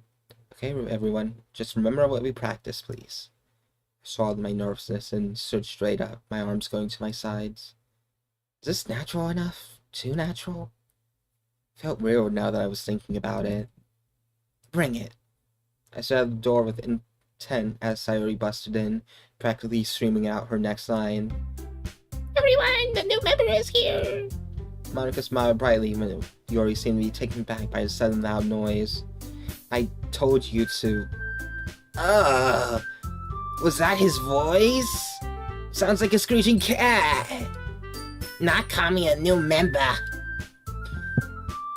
Because you describe it as a screeching cat, I'm forced to that. Yep, this is his voice now. Yep, there's a screeching cat. He looked around the room for a moment before staring straight at Yuri, something perverted flashing across his face. Ooh, boobies. I felt a pang of jealousy mixed with the rage that was now apparent. You shouldn't be allowed to look at her like that. It's disgusting. Welcome to the literature. Your eyes don't look straight. Because they're not leveled. Is that the right sprite? Am I crazy? That one looks more normal. Maybe I'm crazy. It's, Yuri started for a moment on her own words, trying to find a way to say her words without sounding broken. A pleasure to meet you. She found her words as she finally gained her confidence back, a look of relief over her as she continued to speak. Sayori speaks highly about you. I noticed Sayori cringe off to the side. She seemed to resist the urge to refute. Instead, she shook her head in disappointment.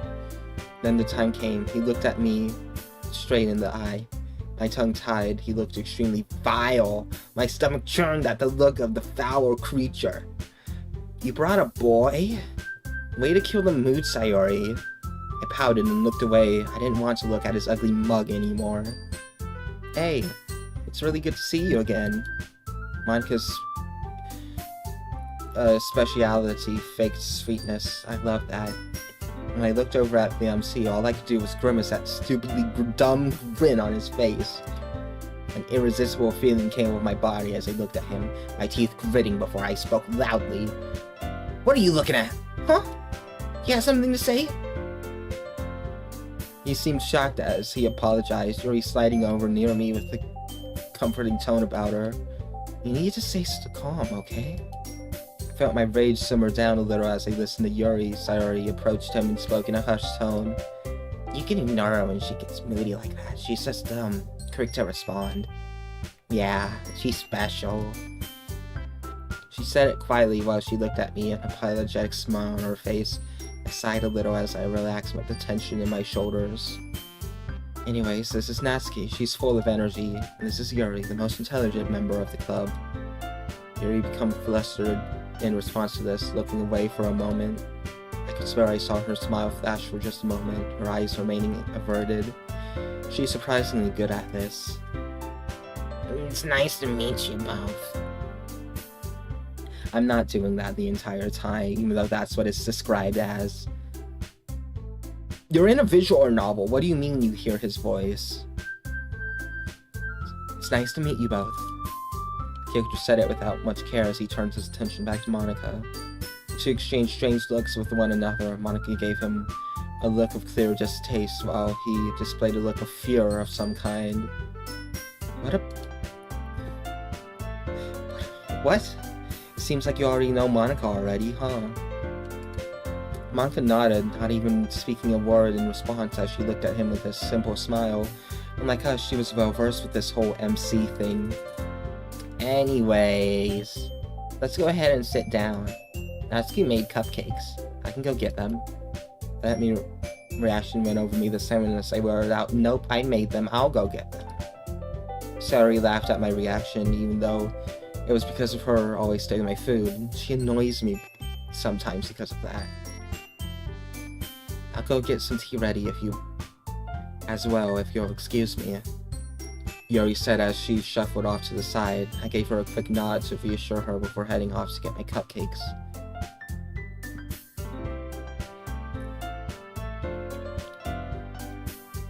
Why am I flashing between POVs? This is very jarring and unnatural. I was standing over by my tea set, quietly contemplating the situation at hand as I brushed a lock of my hair out of my face.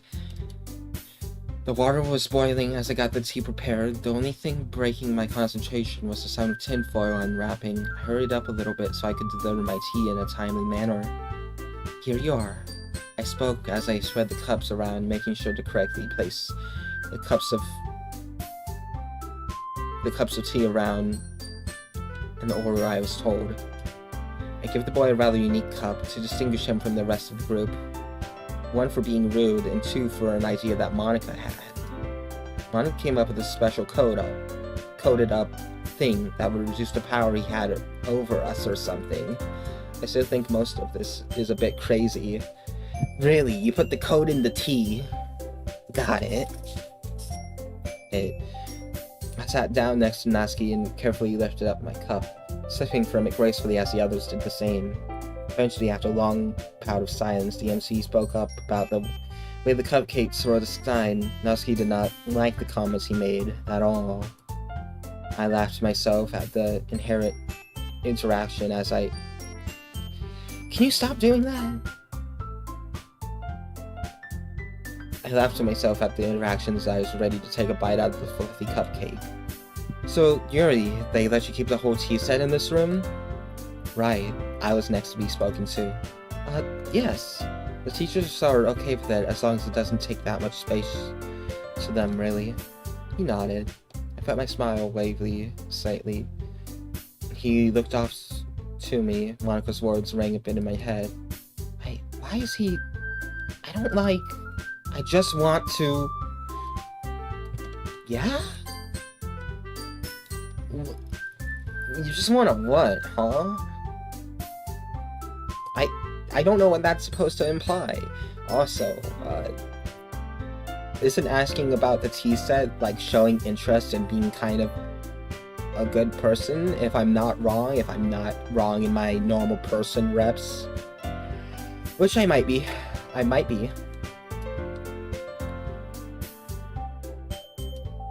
Calmed myself down, knowing I was a good bite of the cupcake. It was absolutely delectable. The taste of cream behind the icing and the cupcake itself was so good, I couldn't believe the thought crossed my mind this moment. I'd eaten many of these before. Eating this reminded me of it. Monika was right. Natsuki. I whispered softly to not interrupt the current conversation between Monica and him. Why? Is something wrong? She sounded a bit nervous, talking with them so close to us, her voice remaining hushed. I just wanted to say thanks for making these. They're really good. She gasped a little before smiling. You're welcome. But you know, you don't have to thank me or anything. I nodded in response, but intending on telling her that she would own it. But I was quickly interrupted by Monica speaking up in her conversation. And we all want to improve the club, don't we? Natsuki and I both agreed vocally with Monica. We were going to improve the club. Just not the way MC was thinking right now. The rest of the meeting went on with some small talk, nothing that I would really bother remembering at this point. I mainly avoided it, trying to keep myself out of harm's way or any kind of issues that involved me. Up until I couldn't stay out of it any longer, that is. So Natsuki, I meant to return this to you yesterday, but you kind of ran off. She handed a small piece of paper holding out to the small girl. Natsuki practically ripped the paper out of her hands. Monica, how dare you? She was exaggerating her reaction, but it was amusing nonetheless. Haha, gosh, everything about you is so adorable. Sayori came up and hugged Natsuki from behind, putting her head on top of hers. Natsuki's face turned bright red as she pouted. Natsuki was actually embarrassed. You write poetry, Natsuki? Natsuki nodded quietly, trying not to disturb the girl resting on top of her head. I think that's really impressive. Why don't you try to share them sometime? Natsuki opened her mouth to argue and shook her head. No, my poetry isn't that good. You wouldn't like them. I nodded in agreement with her. I have to agree with Natsuki. It takes a lot of time and confidence for a writer to share something so deep and personal, especially when the writer is expressing themselves in particular. The MC looked straight at me. A jolt of disgust coursed through my body as I stared back. You sound really experienced. Maybe you want to share instead? I was still from shock. I didn't want to share anything with him especially. He didn't deserve anything that personal. Sorry, he seemed a bit melancholic for a moment. I guess she still wanted to share even if it was with him, although maybe she was thinking about sharing with one another. Okay everyone, I have an idea. We all looked up at her. How about tonight we all make a poem and share it with one another tomorrow? That way we can connect a lot better as a club. Everyone nodded, albeit I was the last one to agree. It was pretty sour about having to work with him in any way whatsoever. Wait, I didn't agree to joining the club. The group stared at him in response. Sayori looked dejected, Monica looked downcast, and Natsuki looked flat out irritated. I shook my head and looked down at my lap, my mind wandering off as I thought about the clothing I would wear tonight. I didn't have very many outfits right now, and Monica said she would teach us a little tonight. Okay, fine, I'll join the literature club. The others looked up and smiled, although the smiles looked incredibly forced. I joined them after a moment, trying not to freak out over this whole interaction. I wouldn't really mad if you only showed up for the cupcakes. Natsuki made a side comment as she turned and walked off. I took a moment before joining her. Monica POV, you want to walk home together? Sayori spoke softly as MC agreed with a short nod. He didn't seem to mind her interaction very much as the two of them walked away.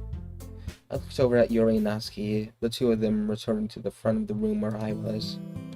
Thank goodness that's over. Yuri nodded in agreement with Natsuki. Are you sure Sayori would be okay with him? Natsuki seemed concerned. I could tell from the look on her face she frowned. I'm certain about that, so we might not always be able to understand things, but I think she's got this. I really do. You say as she probably failed and broke the script?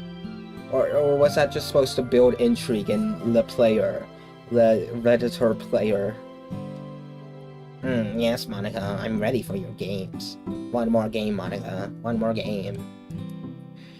So are we ready to go, Monica?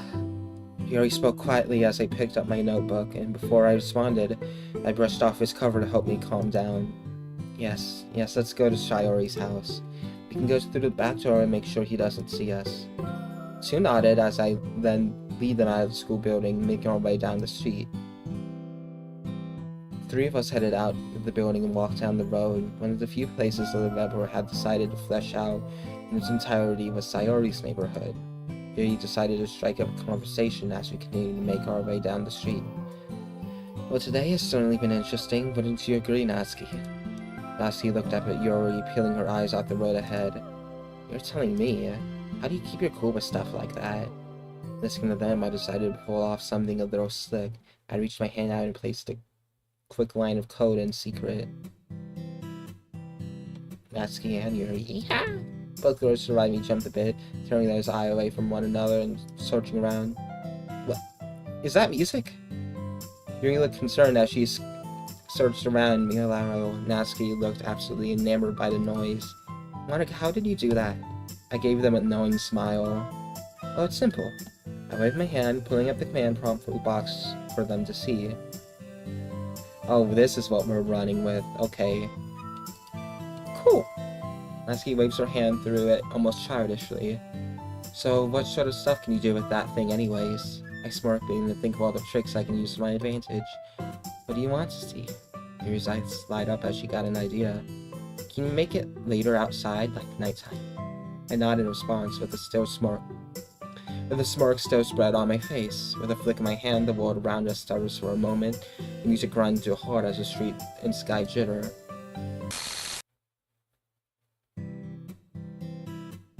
That is so dark I can barely see it.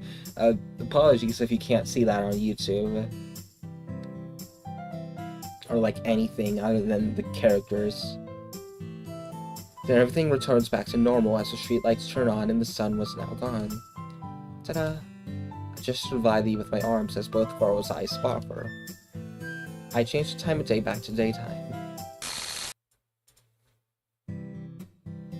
So it's true. We really are just story characters in a fake war. The mood quickly shifted to something I wasn't Really? This is how you truly show them? You never showed them before this? Oh. You kinda suck, Monica. I try to maintain the now lost positivity inspired by Sayori's unending supply of kindness. Well, there's always a silver lining to everything, right? Natsuki and Yuri nod hesitantly, both seeming a bit unnerved at the revelation. I was checking my fan to see if it was on. It is. Both seem a bit unnerved as the revelation. Well, we both know the truth, and now we can do something about it. We can work together for a better tomorrow and a better life. The two seemed to smile a bit more as I said this, finally agreeing to my words. Satisfied, I turned to start leading us down the street again. The song is so repetitive. Can we please change it?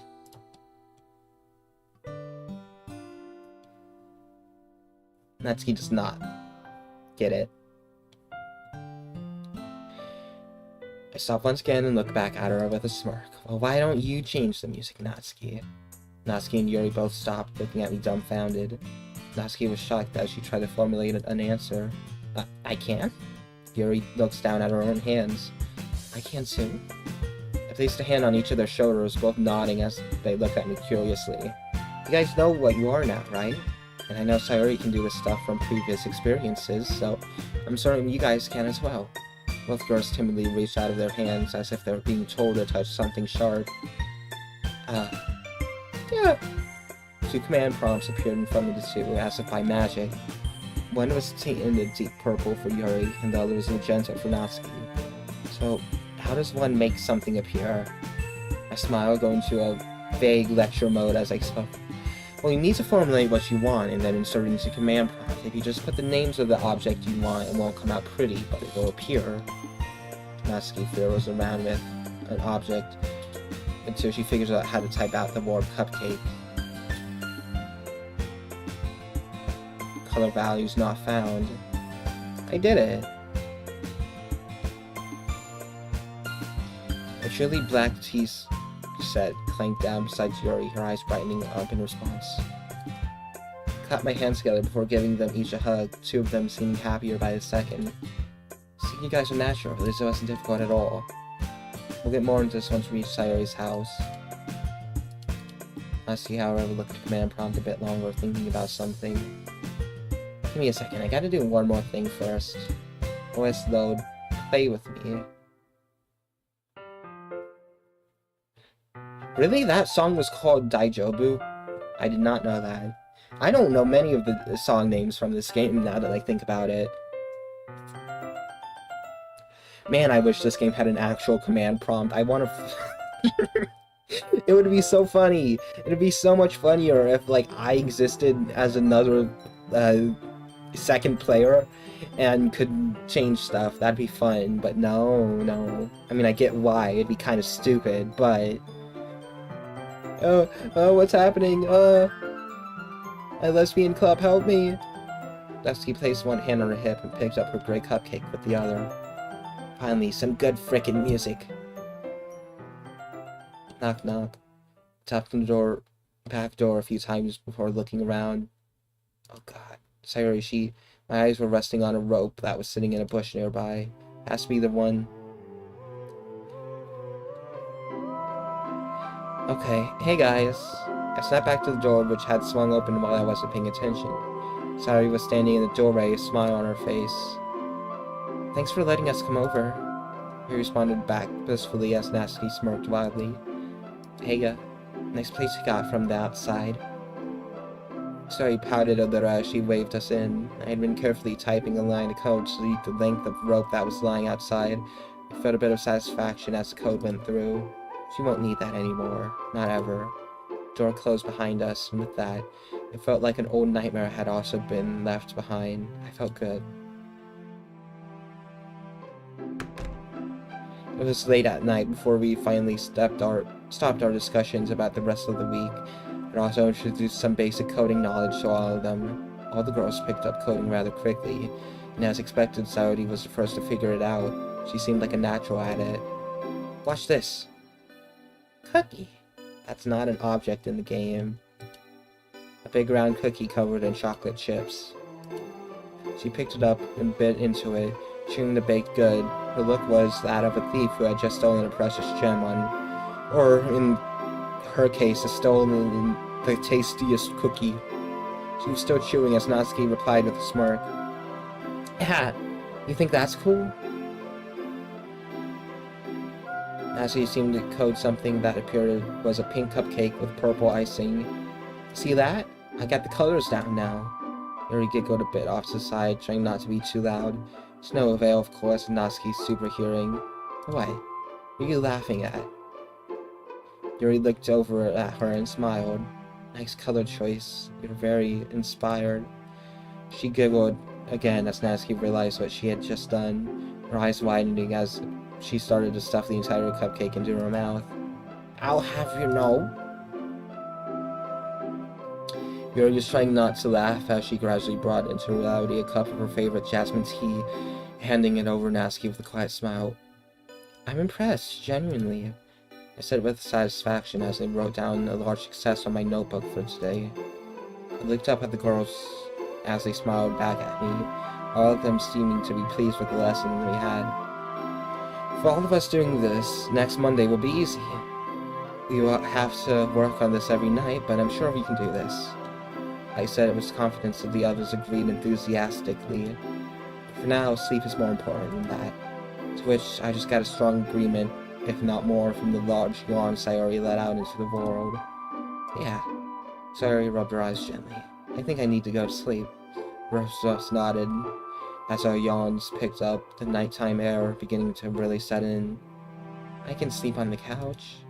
Yuri said it quietly, which Natsuki agreed. Argued against loudly, as for some odd reason Natsuki felt the need to take the couch.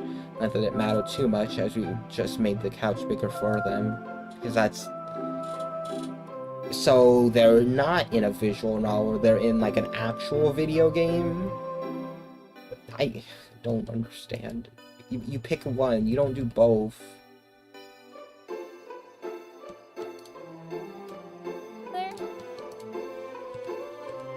Rhyme streaming.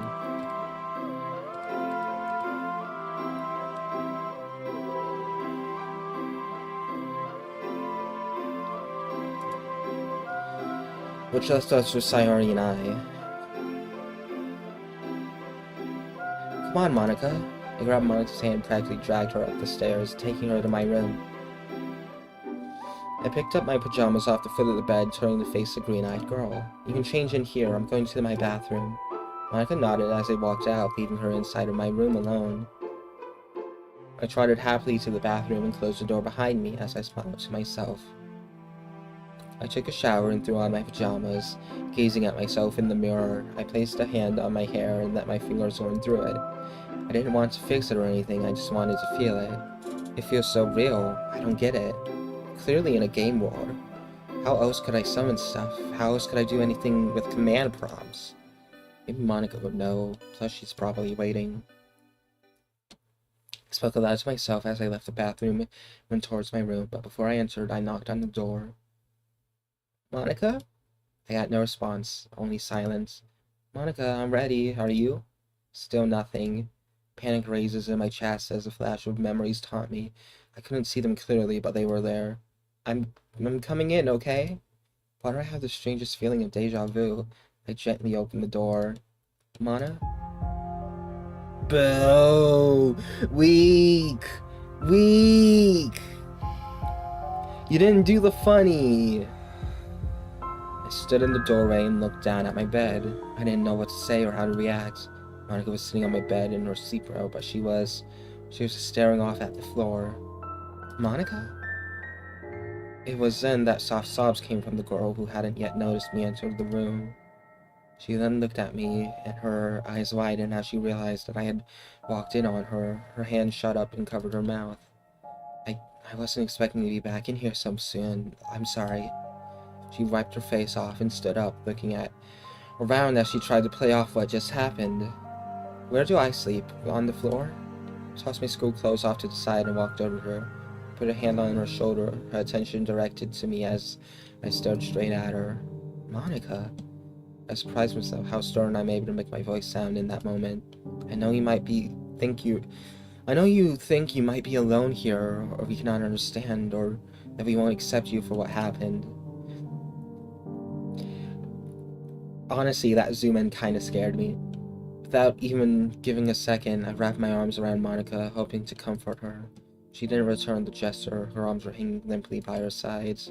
But we want you to get better, and be able to lead us out of this mess. We want to help. We care about you. Monica sucked in a sharp breath, her body tensing up. She screamed. She craned her neck back just enough to look me in my eyes, her arms shaking. We want to see you happy. You deserve it so much too, because we can forgive you, no matter what happened, because you're here now, taking care of us. Monica tried to pull away, but I kept her close. Her face turned away from mine. I forgive you, Monica. 1 second.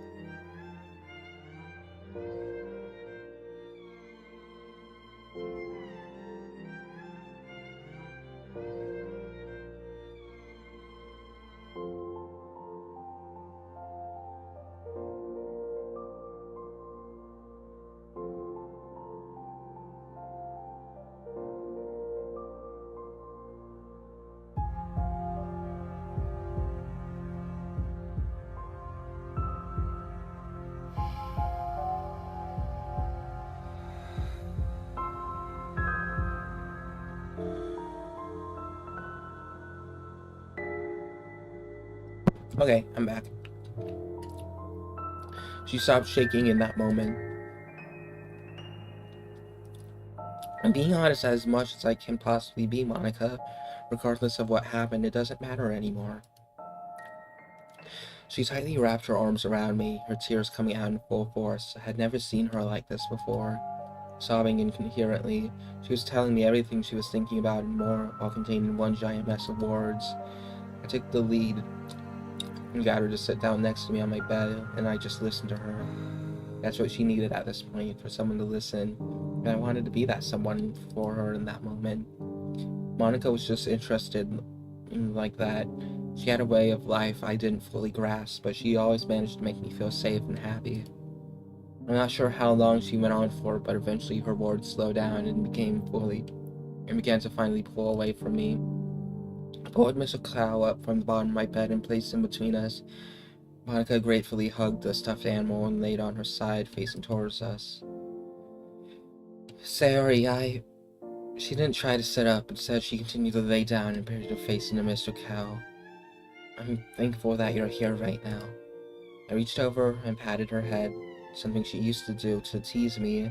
She let out a short, gruff noise to test the action, but I knew she was smiling from behind that wall of a plush cow. And thanks for letting everyone stay here. Last night, for us, was not that good. I smiled a bit at that, letting out a quiet laugh. It's like a big sleepover with all my friends, so I don't need a thank you. She looked up at me with a small spark of happiness, her breathing beginning to slow down a little as she relaxed. I smiled as wide as I could. If anything, I should be thanking you. You're saving us all, doing everything for us. Monica looks away from me, staring at the ceiling. She seemed to be taking in what I just said, a look of concern on her face above all else. We sit like that in solitude, sleep slowly creeping up to the pair of us. As I watched her think, for what felt like an eternity, Monica broke the silence. Sayori? Yes, Monica? Good night, and thanks again for everything. You're welcome. Sayori? Yeah? Mr. Cow, huh? Yeah, huh? That's so dumb. I tried my hardest. And anyway, he's my favorite. I guess so. And, one more thing. Yeah, Monica? I'm glad you're my friend. I'm glad I'm yours too. Would you be okay with being something more? Like, best friends maybe? Sure. Best friends. Yeah. Best friends. For the first time in what felt like forever, I'd woken up in a natural way. No automatic forces, no anything, just a tired brain convincing me to get up. The mouth opened wide as a loud yawn came up out of it. That was, of course, when the realization hit me. This wasn't my room at all. No wonder I felt so strange. Why am I... Stopped talking as a rush of memories flooded in. My eyes looked next to me, towards the sleeping Sayori. Her chest was rising and falling in a slow, methodical kind of way. I let out a quiet sigh before realizing that I was still hugging the large cow plushie. My face was burning up a little as I thought about letting it go. Instead, I took a more comfortable option. I hugged it tightly as I snuggled back into the warm bed sheets, bathing in the embrace of the cotton. I let out another quiet sigh as I relaxed, enjoying all of soft warmth. I wasn't in that void anymore. I was here. I was real. I was finally free. Last night came back to mind little by little. My conversation with Sayori being to reform itself. She forgives me. Hang up. I looked over at her again, her lips opened slightly as she slept. She still doesn't know everything. I shook my head as I glanced over at the clock. 7 a.m.? That's early, even for me. I glanced at Sayori one more time before getting out of bed with Mr. Cow in my arms. I glanced down at Mr. Cow and nodded. Plopped the plushie down next to Sayori. She sleepily grabbed the big cow and hugged him tight, her lips forming a quaint smile. I didn't help but smile. My worries drifting away. I'm gonna open to the dresser and grab my change of clothes. Blah blah blah. Blah blah blah blah blah. Sayori forgave me, and I'm sure when the time is right I'll be able to tell her the full truth. I let the thought ring out to me as I moved out of her room and down the hallway.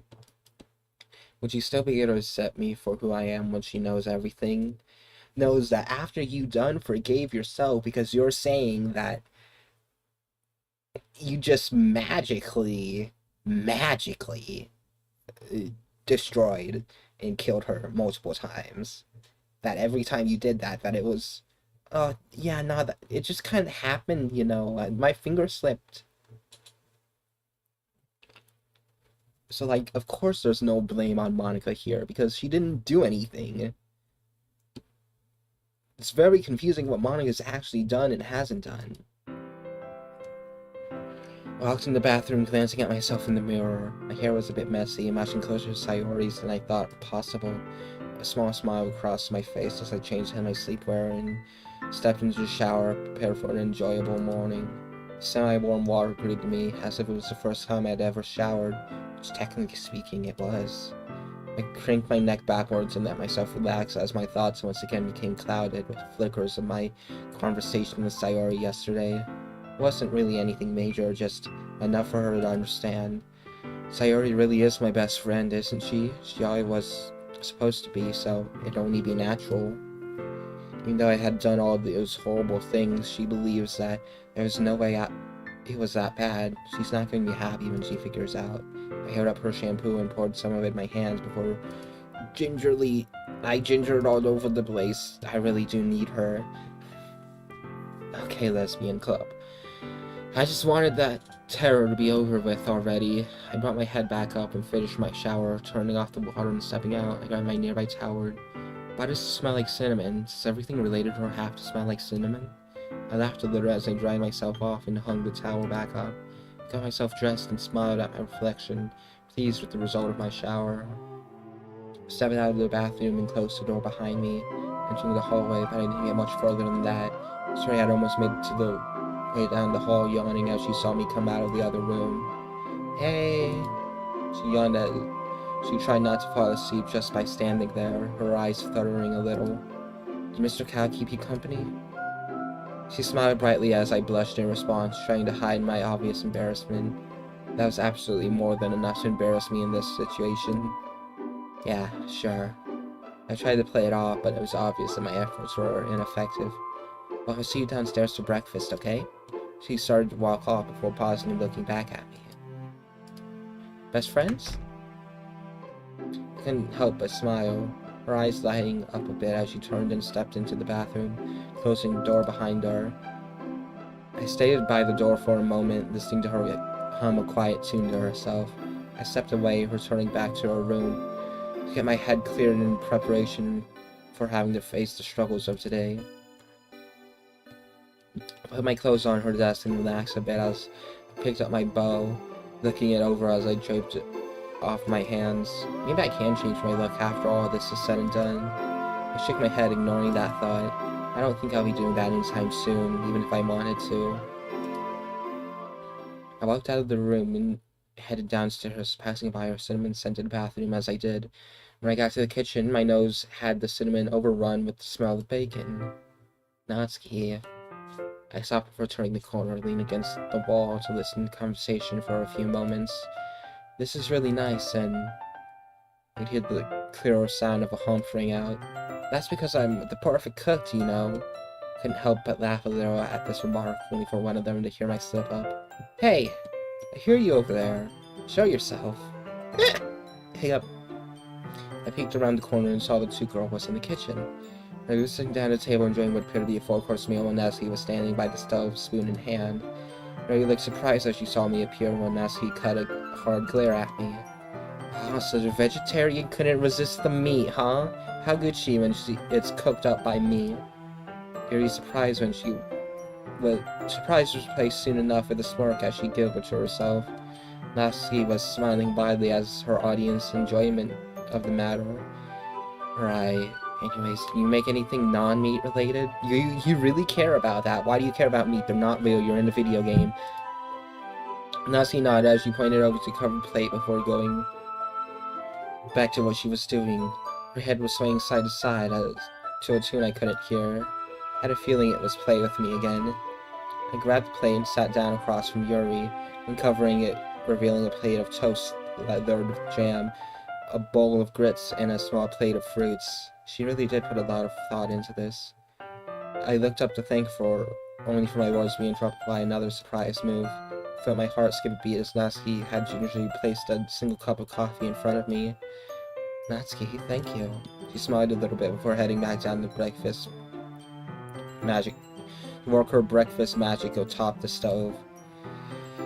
My smile widened as I picked up the cup and took a gracious yet cautious sip. It's perfect. I couldn't help but keep smiling. I put the cup down. Even the level of creamer in the mixture was spot on. However, its heavenly presence began to slowly fade away as I retreated to my thoughts. I must have looked off because it didn't take long before I was being interrogated. Monica, is everything alright? I looked up at the one sitting across from me. Yuri was looking at me curiously. I picked up my coffee cup again and nodded slowly as I took another sip. I'm just thinking about everything that's going on is all. I can't lie, it's pretty stressful for me. Okay, next scene, we die. The rim of her teacup, her expression changing to that of thought. It is stressful, that much is quite true, Monica. She closed her eyes as she went into thought. I wanted to make her feel less stressed, so I chipped in with a little of my now coffee-induced courage. But I have a lot of confidence in our ability to get ourselves free from this prison. Blah blah blah blah. Blah blah blah blah. Agreed. We're gonna kick his ass right out of it. Natsuki's speech was interrupted by a very angry Yuri glaring directly into her soul. Natsuki looked away from her quickly. We're gonna kick his... Yuri was still staring through her. His butt! Yuri smiled at this, nodding in earnest approval. Natsuki shook her head in defeat as she turned back to her work. Trained her, have we? Didn't think he'd be that quick. I said it with a small laugh as Yuri giggled in response. Natsuki tensed up slightly and started to turn around. To say something before deciding against it. Her annoyed look having faded into a little smile. I'm losing my strength. Blah blah. Blah blah blah. She brings out the better part of me.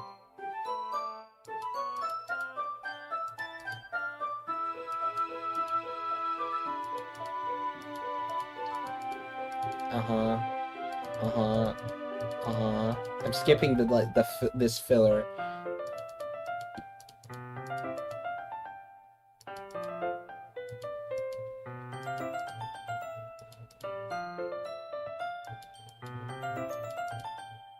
Does look nice without the bow on. I can help but stare at her plate for a moment before glancing up for Sarah perplexed look. Sure the compliments?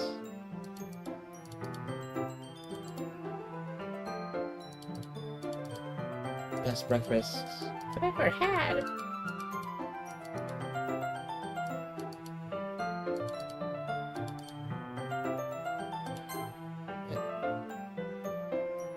I was aware of her home situation, but her dad didn't actually exist in this reality, right? You've done so much research, Monica. Wow. Let me save. Save was mine, Miss Natsuki pouted a little, annoyed at being interrupted during her morning feast. You're welcome, now shut it and eat before I take your food. You gotta hurry up anyway, school probably starts soon.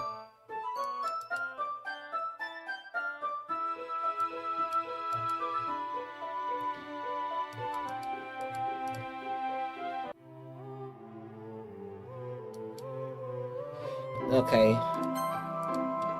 That's about it as I can take for this, for now, at least. Evil.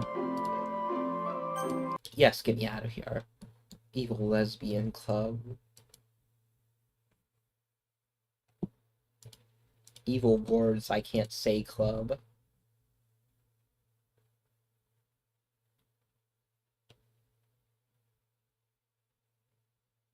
Okay.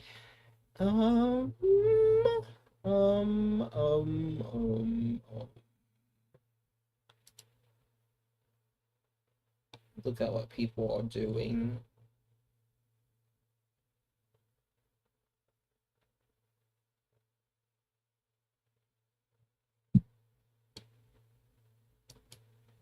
Let's see. 2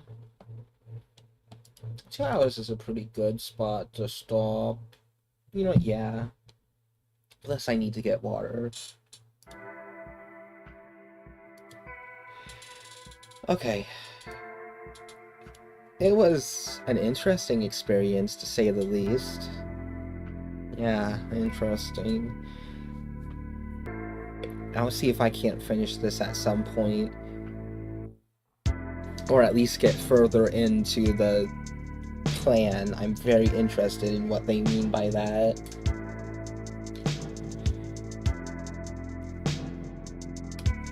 Like,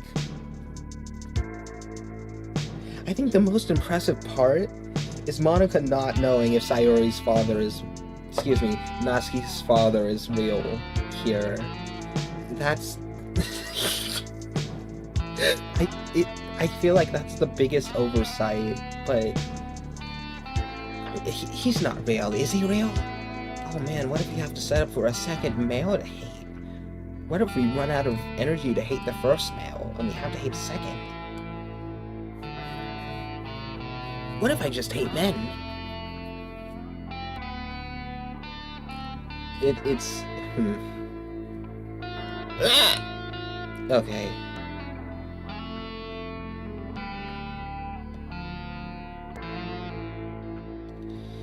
Well...